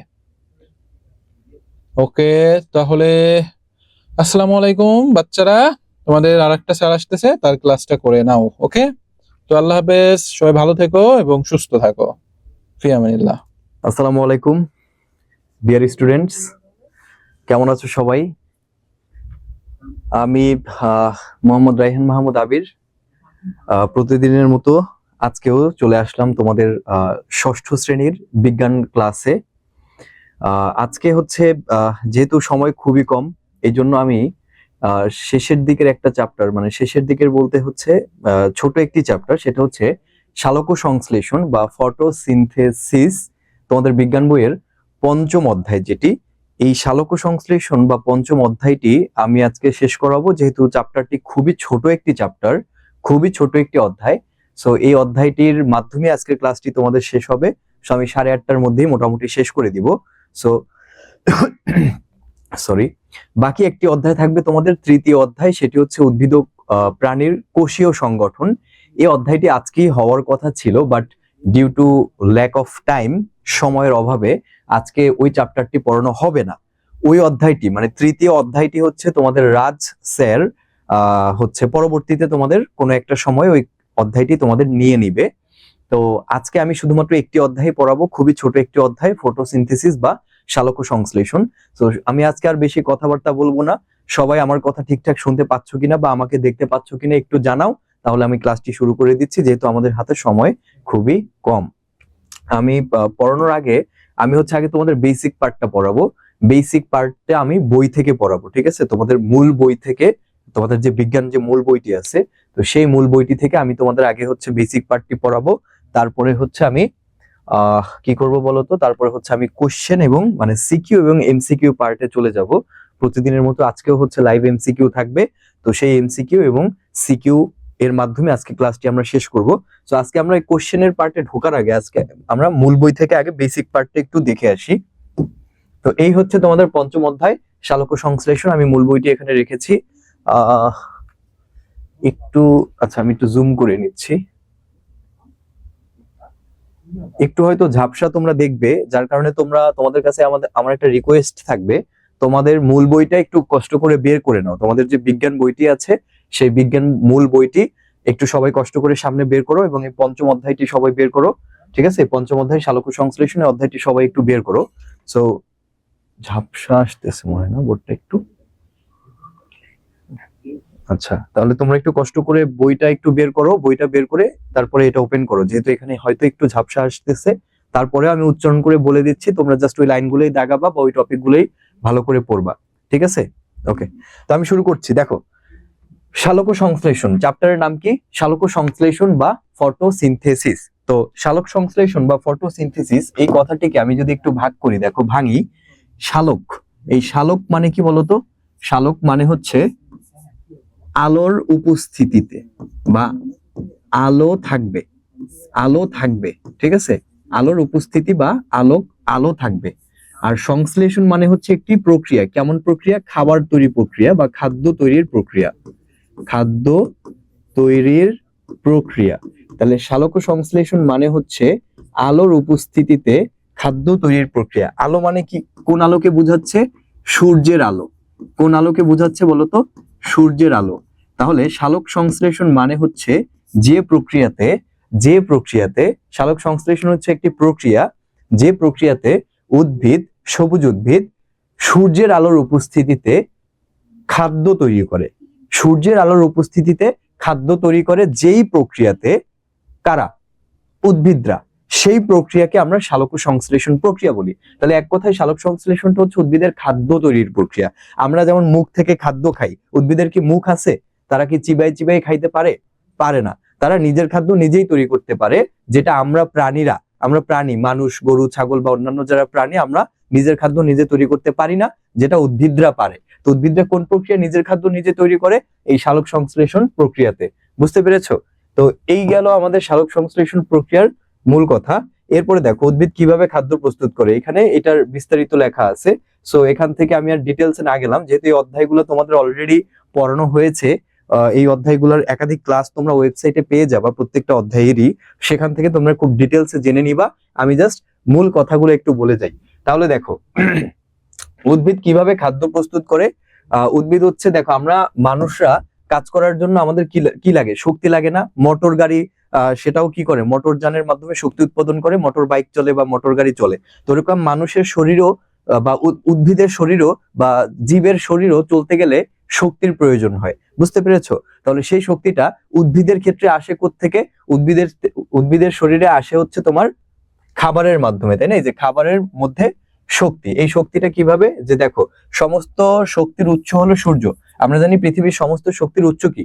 সূর্য। তাহলে এখান থেকে সালোক সংশ্লেষণের সংজ্ঞাটা দিবা যদি পরীক্ষাতে আসে ক নাম্বার বা খ নাম্বারের জন্য, জ্ঞানমূলক বা অনুধাবনমূলক প্রশ্নে যদি আসে 1 মার্কস অথবা 2 মার্কসের জন্য, তখন বলবা যে জৈব রাসায়নিক প্রক্রিয়ায় উদ্ভিদের সবুজ অংশ সূর্যালোকের উপস্থিতিতে পানি ও কার্বন ডাই অক্সাইডকে কাজে লাগিয়ে শর্করা জাতীয় খাদ্য উৎপাদন করে তাকে সালোক সংশ্লেষণ বলে। তাহলে এটা হচ্ছে একটা জৈব রাসায়নিক প্রক্রিয়া। মানে কি? যে সকল প্রক্রিয়া জীবের মধ্যে ঘটে তাকে জৈব রাসায়নিক প্রক্রিয়া বলে, বায়োকেমিক্যাল প্রসেস। এই বায়োকেমিক্যাল প্রসেসে সূর্যের আলোর উপস্থিতিতে পানি লাগে আর কার্বন ডাই অক্সাইড লাগে, এই দুইটা জিনিস লাগে, পানি এবং কার্বন ডাই অক্সাইড। ঠিক আছে? এই যে CO2 মানে কি? Carbon die oxide. এর সাথে আমি যদি পানি H2O, এই পানি যোগ করি, কার উপস্থিতিতে বলতো? সানলাইট। সানলাইট মানে কি? সূর্যের আলো। সানলাইট মানে কি? সূর্যের আলো। তাহলে সূর্যের আলোর উপস্থিতিতে কার্বন ডাই অক্সাইড এবং পানি যুক্ত হয়ে বা বিক্রিয়া করে কি উৎপন্ন করে? C6H12O6 মানে গ্লুকোজ উৎপন্ন করে। এটা কিসের সংকেত? গ্লুকোজের। গ্লুকোজ কি? গ্লুকোজ হচ্ছে একটা শর্করা জাতীয় খাদ্য। গ্লুকোজ কি? একটি শর্করা জাতীয় খাদ্য। এর সাথে কি উৎপন্ন হয়? এর সাথে পানি উৎপন্ন হয় এবং অক্সিজেন উৎপন্ন হয়। ঠিক আছে? তাহলে এই হচ্ছে আমাদের সালোক সংশ্লেষণের বিক্রিয়া। তাহলে এখানে মূল উদ্দেশ্য হচ্ছে এই জিনিসটা তৈরি করা। কার্বন ডাই অক্সাইড এবং পানি সূর্যের আলোর উপস্থিতিতে বিক্রিয়া করে এই মূল উপাদানটি তৈরি করার উদ্দেশ্যেই হচ্ছে এই প্রক্রিয়াটি ঘটিয়ে থাকে। তাহলে এই মূল উপাদানটির নাম কি? শর্করা। শর্করা মানে গ্লুকোজ। গ্লুকোজ হচ্ছে একটা শর্করা জাতীয় খাদ্য উপাদান যেটা উদ্ভিদ খেয়ে বেঁচে থাকে। আর এই বিক্রিয়াটি ঘটে কোথায়? পাতাতে ঘটে। পাতায় উদ্ভিদের যে পাতা আছে না, লিফ, সেই লিফ বা পাতার মধ্যেই এই সালোক সংশ্লেষণ প্রক্রিয়াটি ঘটে থাকে। কেন পাতাতেই ঘটে? কেন সালোক সংশ্লেষণ প্রক্রিয়াটি অন্য কোনো অংশে ঘটে না, উদ্ভিদের পাতাতেই কেন ঘটে? এর 3টা কারণ আছে। 3টা কারণ। যে পাতা হচ্ছে চ্যাপ্টা, সম্প্রসারিত হওয়ায় বেশি পরিমাণ সূর্যরশ্মি অল্প সময়ে প্রচুর পরিমাণে কার্বন ডাই অক্সাইড গ্যাস শোষিত করতে পারে। তাহলে বেশি পরিমাণ সূর্যের আলো এবং বেশি পরিমাণে কার্বন ডাই অক্সাইড শোষণ করতে পারে পাতা। কেন? পাতা চ্যাপ্টা, যেটা অন্য কোনো অংশ ওরকম চ্যাপ্টা না উদ্ভিদের। এই জন্য পাতাতেই মূলত সালোক সংশ্লেষণ প্রক্রিয়াটি ঘটে। পাতার কোষগুলোর মধ্যে ক্লোরোপ্লাস্টের সংখ্যা বেশি। এই ক্লোরোপ্লাস্টের কাজটা কি? দেখো একটি পাতা, এই যে এটা হচ্ছে ধরো একটা উদ্ভিদের একটি পাতা। ঠিক আছে? এটা কি? উদ্ভিদের একটি পাতা। এই পাতার মধ্যে কোষ আছে, পাতার মধ্যে এক ধরনের টিস্যু আছে। কি আছে বলতো? টিস্যু। আর আমরা জানি টিস্যু কিভাবে গঠিত হয়? অনেকগুলা কোষের মাধ্যমে গঠিত হয়। তাহলে পাতার মধ্যে একটা টিস্যু থাকে, যে টিস্যুর নাম হচ্ছে মেসোফিল টিস্যু। Mesophyll tissue. সেই মেসোফিল টিস্যু অনেকগুলা মেসোফিল কোষ দিয়ে গঠিত। সেই মেসোফিল কোষগুলো এই যে গোল গোল মেসোফিল কোষ দিয়ে গঠিত। এই প্রত্যেকটি কোষের মধ্যে এরকম একটা অঙ্গাণু থাকে। এই প্রত্যেকটি কোষের মধ্যে এরকম একটা অঙ্গাণু থাকে। এটার নাম হচ্ছে প্লাস্টিড। এটার নাম কি? প্লাস্টিড। এই প্লাস্টিডের মধ্যেই মূলত সালোক সংশ্লেষণ প্রক্রিয়াটি ঘটে থাকে। ঠিক আছে? প্লাস্টিডের মধ্যেই কি ঘটে থাকে বলতো? সালোক সংশ্লেষণ প্রক্রিয়াটি ঘটে থাকে। তাহলে এই যে প্লাস্টিড কোথায় আছে? কোষের মধ্যে আছে। কোষ কোথায় আছে? টিস্যুর মধ্যে আছে। টিস্যু কোথায় আছে? পাতার মধ্যে আছে। তাহলে এই পাতার মধ্যে যেহেতু এই টিস্যুর সংখ্যা অর্থাৎ কোষের সংখ্যা বেশি পাওয়া যায়, আর বেশি কোষ মানে বেশি প্লাস্টিড, এই জন্য পাতাতেই মূলত এই সালোক সংশ্লেষণ প্রক্রিয়াটি ঘটে থাকে। পাতায় অসংখ্য পত্ররন্ধ্র থাকে। পত্ররন্ধ্র মানে কি? যে পাতার উপরে ছোট ছোট ছিদ্র, এই ছোট ছোট ছিদ্র, এই ছিদ্রগুলা দিয়ে পাতা কার্বন ডাই অক্সাইড গ্রহণ করে, বাইরে থেকে কার্বন ডাই অক্সাইড গ্রহণ করে। পাতা নিজের শরীরের ভিতরে কার্বন ডাই অক্সাইড গ্রহণ করে। পায় থেকে? এই যে আমরা প্রাণীরা, এই যে তোমার প্রশ্বাসের মাধ্যমে, নিঃশ্বাস প্রশ্বাসের মাধ্যমে যে কার্বন ডাই অক্সাইডটা বাইরে ত্যাগ করি, সেই কার্বন ডাই অক্সাইডটাই উদ্ভিদরা পাতার পত্ররন্ধ্রের মাধ্যমে গ্রহণ করে। পত্ররন্ধ্র মানে পাতার ছিদ্র। পাতার ভিতরে খুবই সূক্ষ্ম সূক্ষ্ম ছিদ্র আছে, যেটা খালি চোখে দেখা যায় না, এটাকে স্টোমাটা বা পত্ররন্ধ্র বলে। সেই পত্ররন্ধ্রের মধ্য দিয়ে কার্বন ডাই অক্সাইড বাইরে থেকে তারা শোষণ করে, এই কার্বন ডাই অক্সাইড শোষণ করে। আর পাতার উদ্ভিদের যে শিকড়, সেই শিকড় মাটির মধ্যে থাকে, সেই মাটির মধ্য থেকে শিকড়ের মাধ্যমে পানি গ্রহণ করে, H2O পানি গ্রহণ করে। সেই পানি আর এই কার্বন ডাই অক্সাইড বিক্রিয়া করে সেই উদ্ভিদের শিকড় থেকে গ্রহণ করা পানি এবং পাতার মধ্য থেকে গ্রহণ করা কার্বন ডাই অক্সাইড গ্যাস, এই কার্বন ডাই অক্সাইড গ্যাস আর পানি বিক্রিয়া করে সূর্যের আলোর উপস্থিতিতে, সূর্যের আলো যখন পাতার উপরে পড়ে ওই আলোটা পাতা শোষণ করে নেয়, সেই সূর্যের আলোর উপস্থিতিতে কার্বন ডাই অক্সাইড এবং পানি বিক্রিয়া করে এই গ্লুকোজ জাতীয় শর্করা খাদ্য উৎপন্ন করে। ঠিক আছে, শর্করা জাতীয় গ্লুকোজ খাদ্যটি উৎপন্ন করে এই প্রক্রিয়ার মাধ্যমে, সালোক সংশ্লেষণ প্রক্রিয়ার মাধ্যমে। এবার দেখো সালোক সংশ্লেষণ পদ্ধতি। তো সালোক সংশ্লেষণের মূলত দুইটা পদ্ধতি। প্রথমে দেখো এই যে এই বিক্রিয়াটা দেখো, আমি ইংরেজিতে লিখে দিয়েছি আর এখানে তোমাদের বাংলায় লেখা আছে। এটা খুব ইম্পর্টেন্ট, এটা পরীক্ষার জন্য গ নাম্বারের জন্য আসবে। এটা ভালো মতো মুখস্থ করবা যে কার্বন ডাই অক্সাইডের সাথে পানি বিক্রিয়া করবো, এটা কি CO2 কার্বন ডাই অক্সাইড, এর সাথে পানি বিক্রিয়া করব কার উপস্থিতিতে? আলো এবং ক্লোরোফিল। এই ক্লোরোফিলটা থাকে কিসের মধ্যে? প্লাস্টিডের ভিতরে। ওই যে একটু আগে দেখাইলাম না যে পাতার ভিতরে মেসোফিল টিস্যু, মেসোফিল টিস্যুর মধ্যে মেসোফিল কোষ, আর মেসোফিল কোষের মধ্যে প্লাস্টিড। সেই প্লাস্টিডের মধ্যেই হচ্ছে ক্লোরোফিল। ওই ক্লোরোফিল এর মধ্যেই মূলত সালোক সংশ্লেষণটা ঘটে থাকে। কি উৎপন্ন হয়? গ্লুকোজ, অক্সিজেন এবং পানি উৎপন্ন হয়। তো এইটা হচ্ছে মেইন প্রোডাক্ট, অর্থাৎ গ্লুকোজটা হচ্ছে মেইন উদ্দেশ্য এই প্রক্রিয়ার। ঠিক আছে, গ্লুকোজ উৎপন্ন করা। তাহলে এটা হচ্ছে সালোক সংশ্লেষণ প্রক্রিয়া। এবার এখানে একটা পরীক্ষা দেখানো হয়েছে। এবার দেখো জীবজগতে সালোক সংশ্লেষণের তাৎপর্য ও গুরুত্ব। তো অনেকগুলো তাৎপর্য আছে, তার মধ্যে প্রথম তাৎপর্য হচ্ছে খাদ্য উৎপাদন। যে খাদ্য উৎপাদন হইতো না যদি সালোক সংশ্লেষণ প্রক্রিয়াটা না হইতো। এই যে শর্করার একমাত্র সালোক সংশ্লেষণের মাধ্যমেই উৎপন্ন হয় প্রাথমিক খাদ্য উদ্ভিদের। তারপর প্রাণী হোক আর উদ্ভিদ হোক, জীবের কর্মচাঞ্চল্যের মূলে আছে খাদ্য, কারণ খাদ্যের সাথে শ্বসন, শ্বসন হচ্ছে একটা প্রক্রিয়া, যে প্রক্রিয়ায় এই যে সালোক সংশ্লেষণের মাধ্যমে যে গ্লুকোজটা উৎপন্ন হইলো, সেই গ্লুকোজটা অক্সিজেনের সাথে বিক্রিয়া করে শক্তি উৎপন্ন করে। সেই শক্তি উদ্ভিদের শরীরে জমা রাখে এবং পরবর্তীতে সেই শক্তি কাজে লাগিয়ে সে তার বিভিন্ন জৈবনিক কাজগুলো সম্পন্ন করে থাকে, অর্থাৎ বেঁচে থাকে। তাহলে এই শ্বসন প্রক্রিয়ার মাধ্যমে শক্তি উৎপন্ন হয়। এটা তোমরা পরবর্তী শ্রেণীতে জানতে পারবে যে শ্বসন কি, কিভাবে হয়, এটার পরবর্তী স্টেপগুলো অনেক বিস্তারিত জানতে পারবে। তাহলে শ্বসনের ফলে শক্তি নির্গত হয়, তাই তাপ শক্তি সরবরাহকারী শ্বসন প্রক্রিয়াটির উপর উদ্ভিদ ও প্রাণী একান্তভাবে নির্ভরশীল। আর এই শ্বসন প্রক্রিয়াটা ঘটে মূলত সালোক সংশ্লেষণ প্রক্রিয়াটা ঘটার কারণেই শ্বসন প্রক্রিয়াটাও ঘটে থাকে। তারপরে পরিবেশের গ্যাস বিনিময়। পরিবেশের গ্যাস বিনিময় কি হয়? যে এখানে আমরা কার্বন ডাই অক্সাইড ত্যাগ করি আর অক্সিজেনটা গ্রহণ করি। এই অক্সিজেনটা আসে কোত্থেকে? এই সালোক সংশ্লেষণ প্রক্রিয়ার মাধ্যমে কিন্তু উদ্ভিদ অক্সিজেন গ্রহণ, মানে অক্সিজেন উৎপাদন করে। বুঝতে পেরেছো? এটা মনে রাখবা, এমসিকিউতে আসবে যে অক্সিজেনটা উৎপন্ন হয় কিসের মাধ্যমে? সালোক সংশ্লেষণ প্রক্রিয়ার মাধ্যমে। বুঝতে পেরেছো? সেই সালোক সংশ্লেষণ প্রক্রিয়া না ঘটলে তাহলে উদ্ভিদ কিন্তু অক্সিজেন উৎপন্নও করতো না, আর আমরা অক্সিজেন কিন্তু গ্রহণও করতে পারতাম না। আমরা অক্সিজেনের অভাবে মারা যেতাম, আমাদের এই জীবজগতের অস্তিত্বই বিলীন হয়ে যেত যদি অক্সিজেন আমরা না পাইতাম। এই অক্সিজেনটা আসছে কোত্থেকে? এই অক্সিজেনটা আসছে কিন্তু এই সালোক সংশ্লেষণের প্রক্রিয়াটা থেকেই, তাই না? এই যে দেখছো সালোক সংশ্লেষণের প্রক্রিয়া, এই অক্সিজেনটা যে উৎপন্ন হয়, এই অক্সিজেনটা সালোক সংশ্লেষণ প্রক্রিয়াটা না হইলে অক্সিজেন উৎপন্ন হইতো না। ক্লিয়ার? সো এই ছিল আমাদের এই অধ্যায়ের বেসিক কথাবার্তা। এরপর আসো আমরা এই অধ্যায়ের কোশ্চেন পার্টে ঢুকে যাই। ঠিক আছে, প্রশ্নের অংশে আমরা ঢুকে যাই। এই অধ্যায়ের প্রশ্নের যে অংশটা সেখানে আমরা ঢুকবো। ব্রাইটনেসটা একটু বাড়াই দাও আগের মতো। ওকে, তাহলে দেখো আমরা এখন প্রশ্নের পার্টে প্রথমে আমরা এমসিকিউ নিয়ে আলোচনা করব। এমসিকিউ এর পরে আমরা সময় পেলে সিকিউ পার্টটাও দেখবো। টাইম কত? আচ্ছা 21। আচ্ছা, তাহলে আসো আমরা প্রথমে এমসিকিউটা নিয়ে আলোচনা করি। তো দেখো এখান থেকে শুরু করলাম আমি। হ্যাঁ, তো যারা যারা এমসিকিউ গুলো পারবা অ্যান্সার গুলো দিয়ে দিবা। তো দেখো প্রথমে 1 নম্বর প্রশ্ন হচ্ছে, পৃথিবীর সকল শক্তির উৎস কোনটি? বলতো, বইয়ের মধ্যে একটু আগেই পড়িয়েছি, পৃথিবীর সকল শক্তির উৎস হচ্ছে সূর্য। কে বলতো? সূর্য। 2 নম্বর প্রশ্ন হচ্ছে, সবুজ উদ্ভিদকুল সালোক সংশ্লেষণের সময় কোন শক্তিকে আবশ্যক করে? কোন শক্তি ছাড়া সালোক সংশ্লেষণ প্রক্রিয়া ঘটতো না? বলতো, অবশ্যই সূর্যের শক্তি বা সৌরশক্তি। তো সৌরশক্তি ছাড়া সালোক সংশ্লেষণ প্রক্রিয়াটাই ঘটতো না। পাতার কোষগুলোতে কিসের সংখ্যা বেশি? বলতো, পাতার কোষের মধ্যে ক্লোরোফিল বেশি, প্লাস্টিড বেশি, ক্লোরোপ্লাস্ট বেশি নাকি লিউকোপ্লাস্ট বেশি? দেখো এই যে ক্লোরোপ্লাস্ট, লিউকোপ্লাস্ট, এগুলা হচ্ছে কি প্লাস্টিডের প্রকারভেদ। প্লাস্টিড 3 প্রকার, ক্লোরোপ্লাস্ট, ক্রোমোপ্লাস্ট আর লিউকোপ্লাস্ট। ক্লোরোপ্লাস্ট, ক্রোমোপ্লাস্ট আর লিউকোপ্লাস্ট, এই 3 ধরনের প্লাস্টিডের 3 ধরনের কাজ আছে। তো ক্লোরোপ্লাস্টের মধ্যে আবার ক্লোরোফিল নামক সবুজ রঞ্জক পদার্থ থাকে, যার কারণে পাতার রং সবুজ হয়। পাতার রং সবুজ কেন হয়?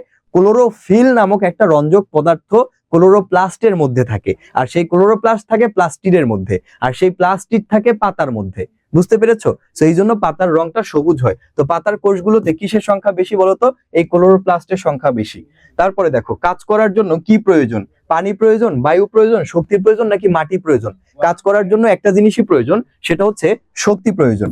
তারপরে 4 নম্বর যে প্রশ্নটি, 5 নম্বর যে প্রশ্নটি, উদ্ভিদ কোন প্রক্রিয়ায় খাদ্য তৈরি করে? অ্যান্সার হচ্ছে যে অধ্যায়টা, মানে এই অধ্যায়টার উদ্দেশ্যই হচ্ছে উদ্ভিদ কিভাবে খাদ্য তৈরি করে সেই বিষয়টা সম্বন্ধে জানা। তাহলে আমরা কোন প্রক্রিয়ায় খাদ্য তৈরি করে, এটার উত্তরটা হচ্ছে সালোক সংশ্লেষণ। সালোক সংশ্লেষণ প্রক্রিয়ায় খাদ্য উৎপন্ন করে। আচ্ছা, এবার আমি দেখি কারা কারা অ্যান্সার গুলো দিয়েছো। তো 6 নম্বর প্রশ্নটি হচ্ছে, সালোক সংশ্লেষণ উদ্ভিদের কোন অঙ্গাণুটিতে ঘটে? সালোক সংশ্লেষণ কোন অঙ্গাণুতে ঘটে বলতো? ফুলে ঘটে, পাতায় ঘটে, কাণ্ডে ঘটে নাকি ফলে ঘটে? একটু আগে আমি পড়িয়েছি কোথায় ঘটে, পাতায় ঘটে। 7 নম্বর প্রশ্ন হচ্ছে, সালোক সংশ্লেষণে কিসের উপস্থিতি একান্ত প্রয়োজন? সূর্যের আলো, কার্বন ডাই অক্সাইড, ক্লোরোফিল নাকি পানি? কোনটার উপস্থিতি একান্ত প্রয়োজন বলতো? সবচেয়ে গুরুত্বপূর্ণ উপাদান হচ্ছে এখানে সূর্যের আলো। এই সূর্যের আলো ছাড়া সালোক সংশ্লেষণ প্রক্রিয়া কোনোদিনও ঘটতো না। তারপরে 8 নম্বর প্রক্রিয়াটা হচ্ছে, সালোক সংশ্লেষণে উপজাত হিসাবে কি উৎপন্ন হয়? উপজাত মানে কি? উপজাত মানে যেটা মেইন প্রোডাক্ট না, বাই প্রোডাক্ট। ইংরেজিতে আমরা বলি বাই প্রোডাক্ট। বাই প্রোডাক্ট মানে উপজাত পদার্থ। তাহলে উপজাত পদার্থ একটাই, সেটা হচ্ছে কি বলতো? অক্সিজেন। এই অক্সিজেনের অভাবেই আমরা কি করতাম? আমাদের জীবকুল বিলীন হয়ে যেত। তো সেই অক্সিজেনটা সালোক সংশ্লেষণ প্রক্রিয়াতে বাই প্রোডাক্ট হিসেবে উৎপন্ন হয়, মেইন প্রোডাক্ট হিসেবে না। কিন্তু মেইন প্রোডাক্ট একটাই হয়, সেটা হচ্ছে গ্লুকোজ, অর্থাৎ এটা একটা শর্করা জাতীয় খাদ্য। তাহলে বাই প্রোডাক্ট বা উপজাত পদার্থ হিসেবে কি উৎপন্ন হয়? অক্সিজেন উৎপন্ন হয়।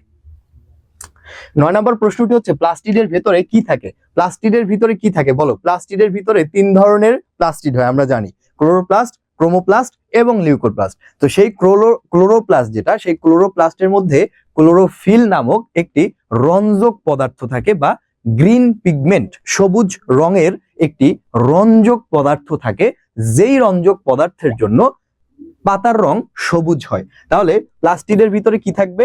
প্লাস্টিডের ভিতরে ক্লোরোফিল। এটা অ্যান্সারটা ভুল আছে, এখানে অ্যান্সারটা হবে ক্লোরোফিল। 10 নম্বর, ক্লোরোফিল উৎপাদনে সাহায্য করে কোনটি? ক্লোরোফিল উৎপাদনে এখানে 4টি পদার্থের মধ্যে কোন পদার্থটি সাহায্য করে বলতো? প্রথমে কার্বন, ক্যালসিয়াম, লোহা মানে লৌহ, আয়রন, আর পরে হচ্ছে নাইট্রোজেন। তো অ্যান্সার হচ্ছে নাইট্রোজেন। এই নাইট্রোজেনটা সাহায্য করে মূলত হচ্ছে এই ক্লোরোফিলটা প্রোডাকশনের জন্য। এবার আমি দেখি সঠিক অ্যান্সার গুলো কারা কারা দিয়েছো।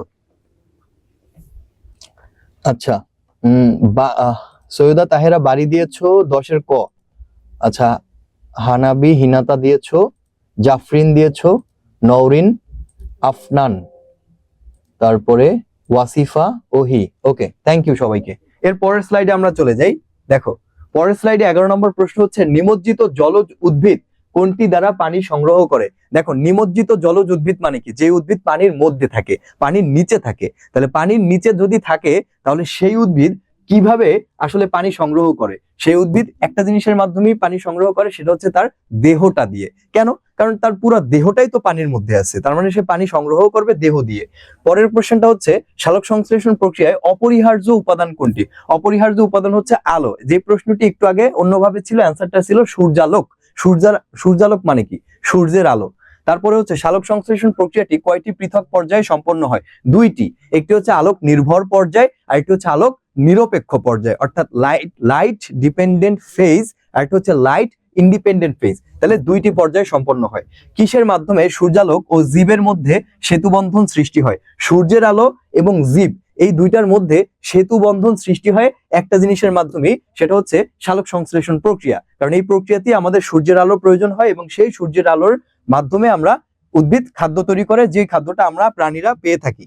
শর্করা জাতীয় খাদ্য কোথা থেকে তৈরি হয়? শর্করা জাতীয় খাদ্য পাতা থেকে উৎপন্ন হয়। পাতার মধ্যেই সালোক সংশ্লেষণ প্রক্রিয়াটি ঘটে, এবং সেই সালোক সংশ্লেষণ প্রক্রিয়ার মাধ্যমে গ্লুকোজ উৎপন্ন হয়। আর এই গ্লুকোজ হচ্ছে সব থেকে সরল শর্করা বলা হয়, অর্থাৎ সিম্পলিয়েস্ট কার্বোহাইড্রেট, সিম্পলিয়েস্ট কার্বোহাইড্রেট, সরল শর্করা। তাহলে সেই শর্করা জাতীয় খাদ্য আমরা পেয়ে থাকি মূলত পাতা থেকে। তো সঠিক উত্তরগুলা কারা কারা দিয়েছো?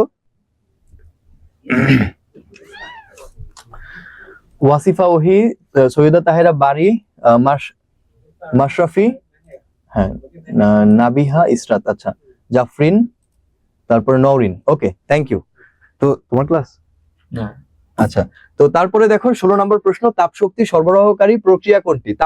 তাপশক্তি সরবরাহকারী, সাউন্ড যায় ওদিকে, কিন্তু ভিতরে আসো, ভিতরে আসো। তাপশক্তি সরবরাহকারী প্রক্রিয়া কোনটি? দেখো, শ্বসন।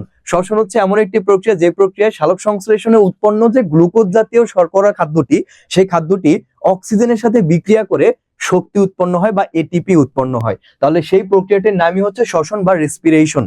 পরের প্রশ্নটি হচ্ছে, অক্সিজেনের প্রয়োজন হয় কোনটিতে? অক্সিজেনের প্রয়োজন হয় শুধুমাত্র সবাত শ্বসনে। আমাদের শ্বসনের প্রক্রিয়া কয়টি? মূলত দুইটি, একটি সবাত শ্বসন, একটি অবাত শ্বসন।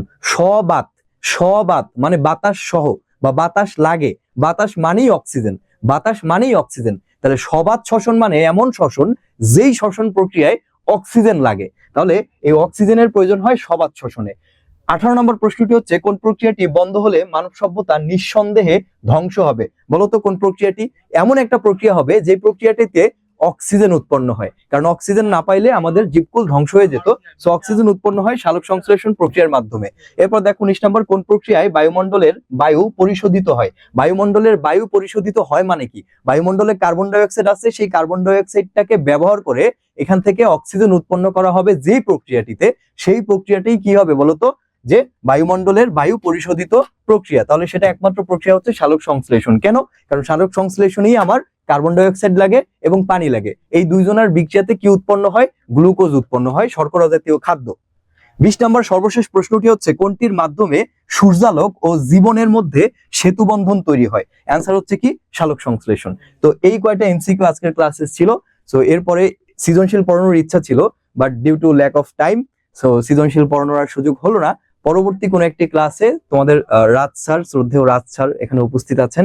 উনি হচ্ছেন ওই যে তোমাদের 3য় অধ্যায়, অর্থাৎ উদ্ভিদ এবং প্রাণীর যে হচ্ছে কোষীয় সংগঠন, 3য় অধ্যায়টি তোমাদের স্যার পড়াবেন। সো আজকের ক্লাসটি এই পর্যন্তই ছিল। নেক্সট ক্লাসে তোমাদের সাথে আবারও দেখা হবে ইনশাআল্লাহ। তো সেই পর্যন্ত ভালো থাকো, সুস্থ থাকো। হ্যাঁ, তো কোনো অধ্যায় যদি তোমাদের বাদ থাকে তাহলে তোমাদের যে 6ষ্ঠ শ্রেণীর যে হোয়াটসঅ্যাপ গ্রুপটি আছে সেই গ্রুপে অবশ্যই মেনশন করে জানাবে যে আমার বিজ্ঞানের এই অধ্যায়টি ক্লাস করানো হয়নি বা এই অধ্যায়টি বাকি। ঠিক আছে? যদি ক্লাস করানো হয় বাট তুমি করতে পারো না কোনোভাবে, তাহলেও সেটা জানানোর দরকার নেই, কারণ সেটা অলরেডি ওয়েবসাইটে আপলোড দেওয়া থাকবে, ওখান থেকে কষ্ট করে দেখে নিবা।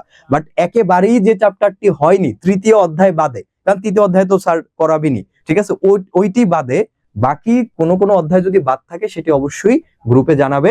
সো এই পর্যন্তই থাকলো। আল্লাহ হাফেজ, আসসালামু আলাইকুম।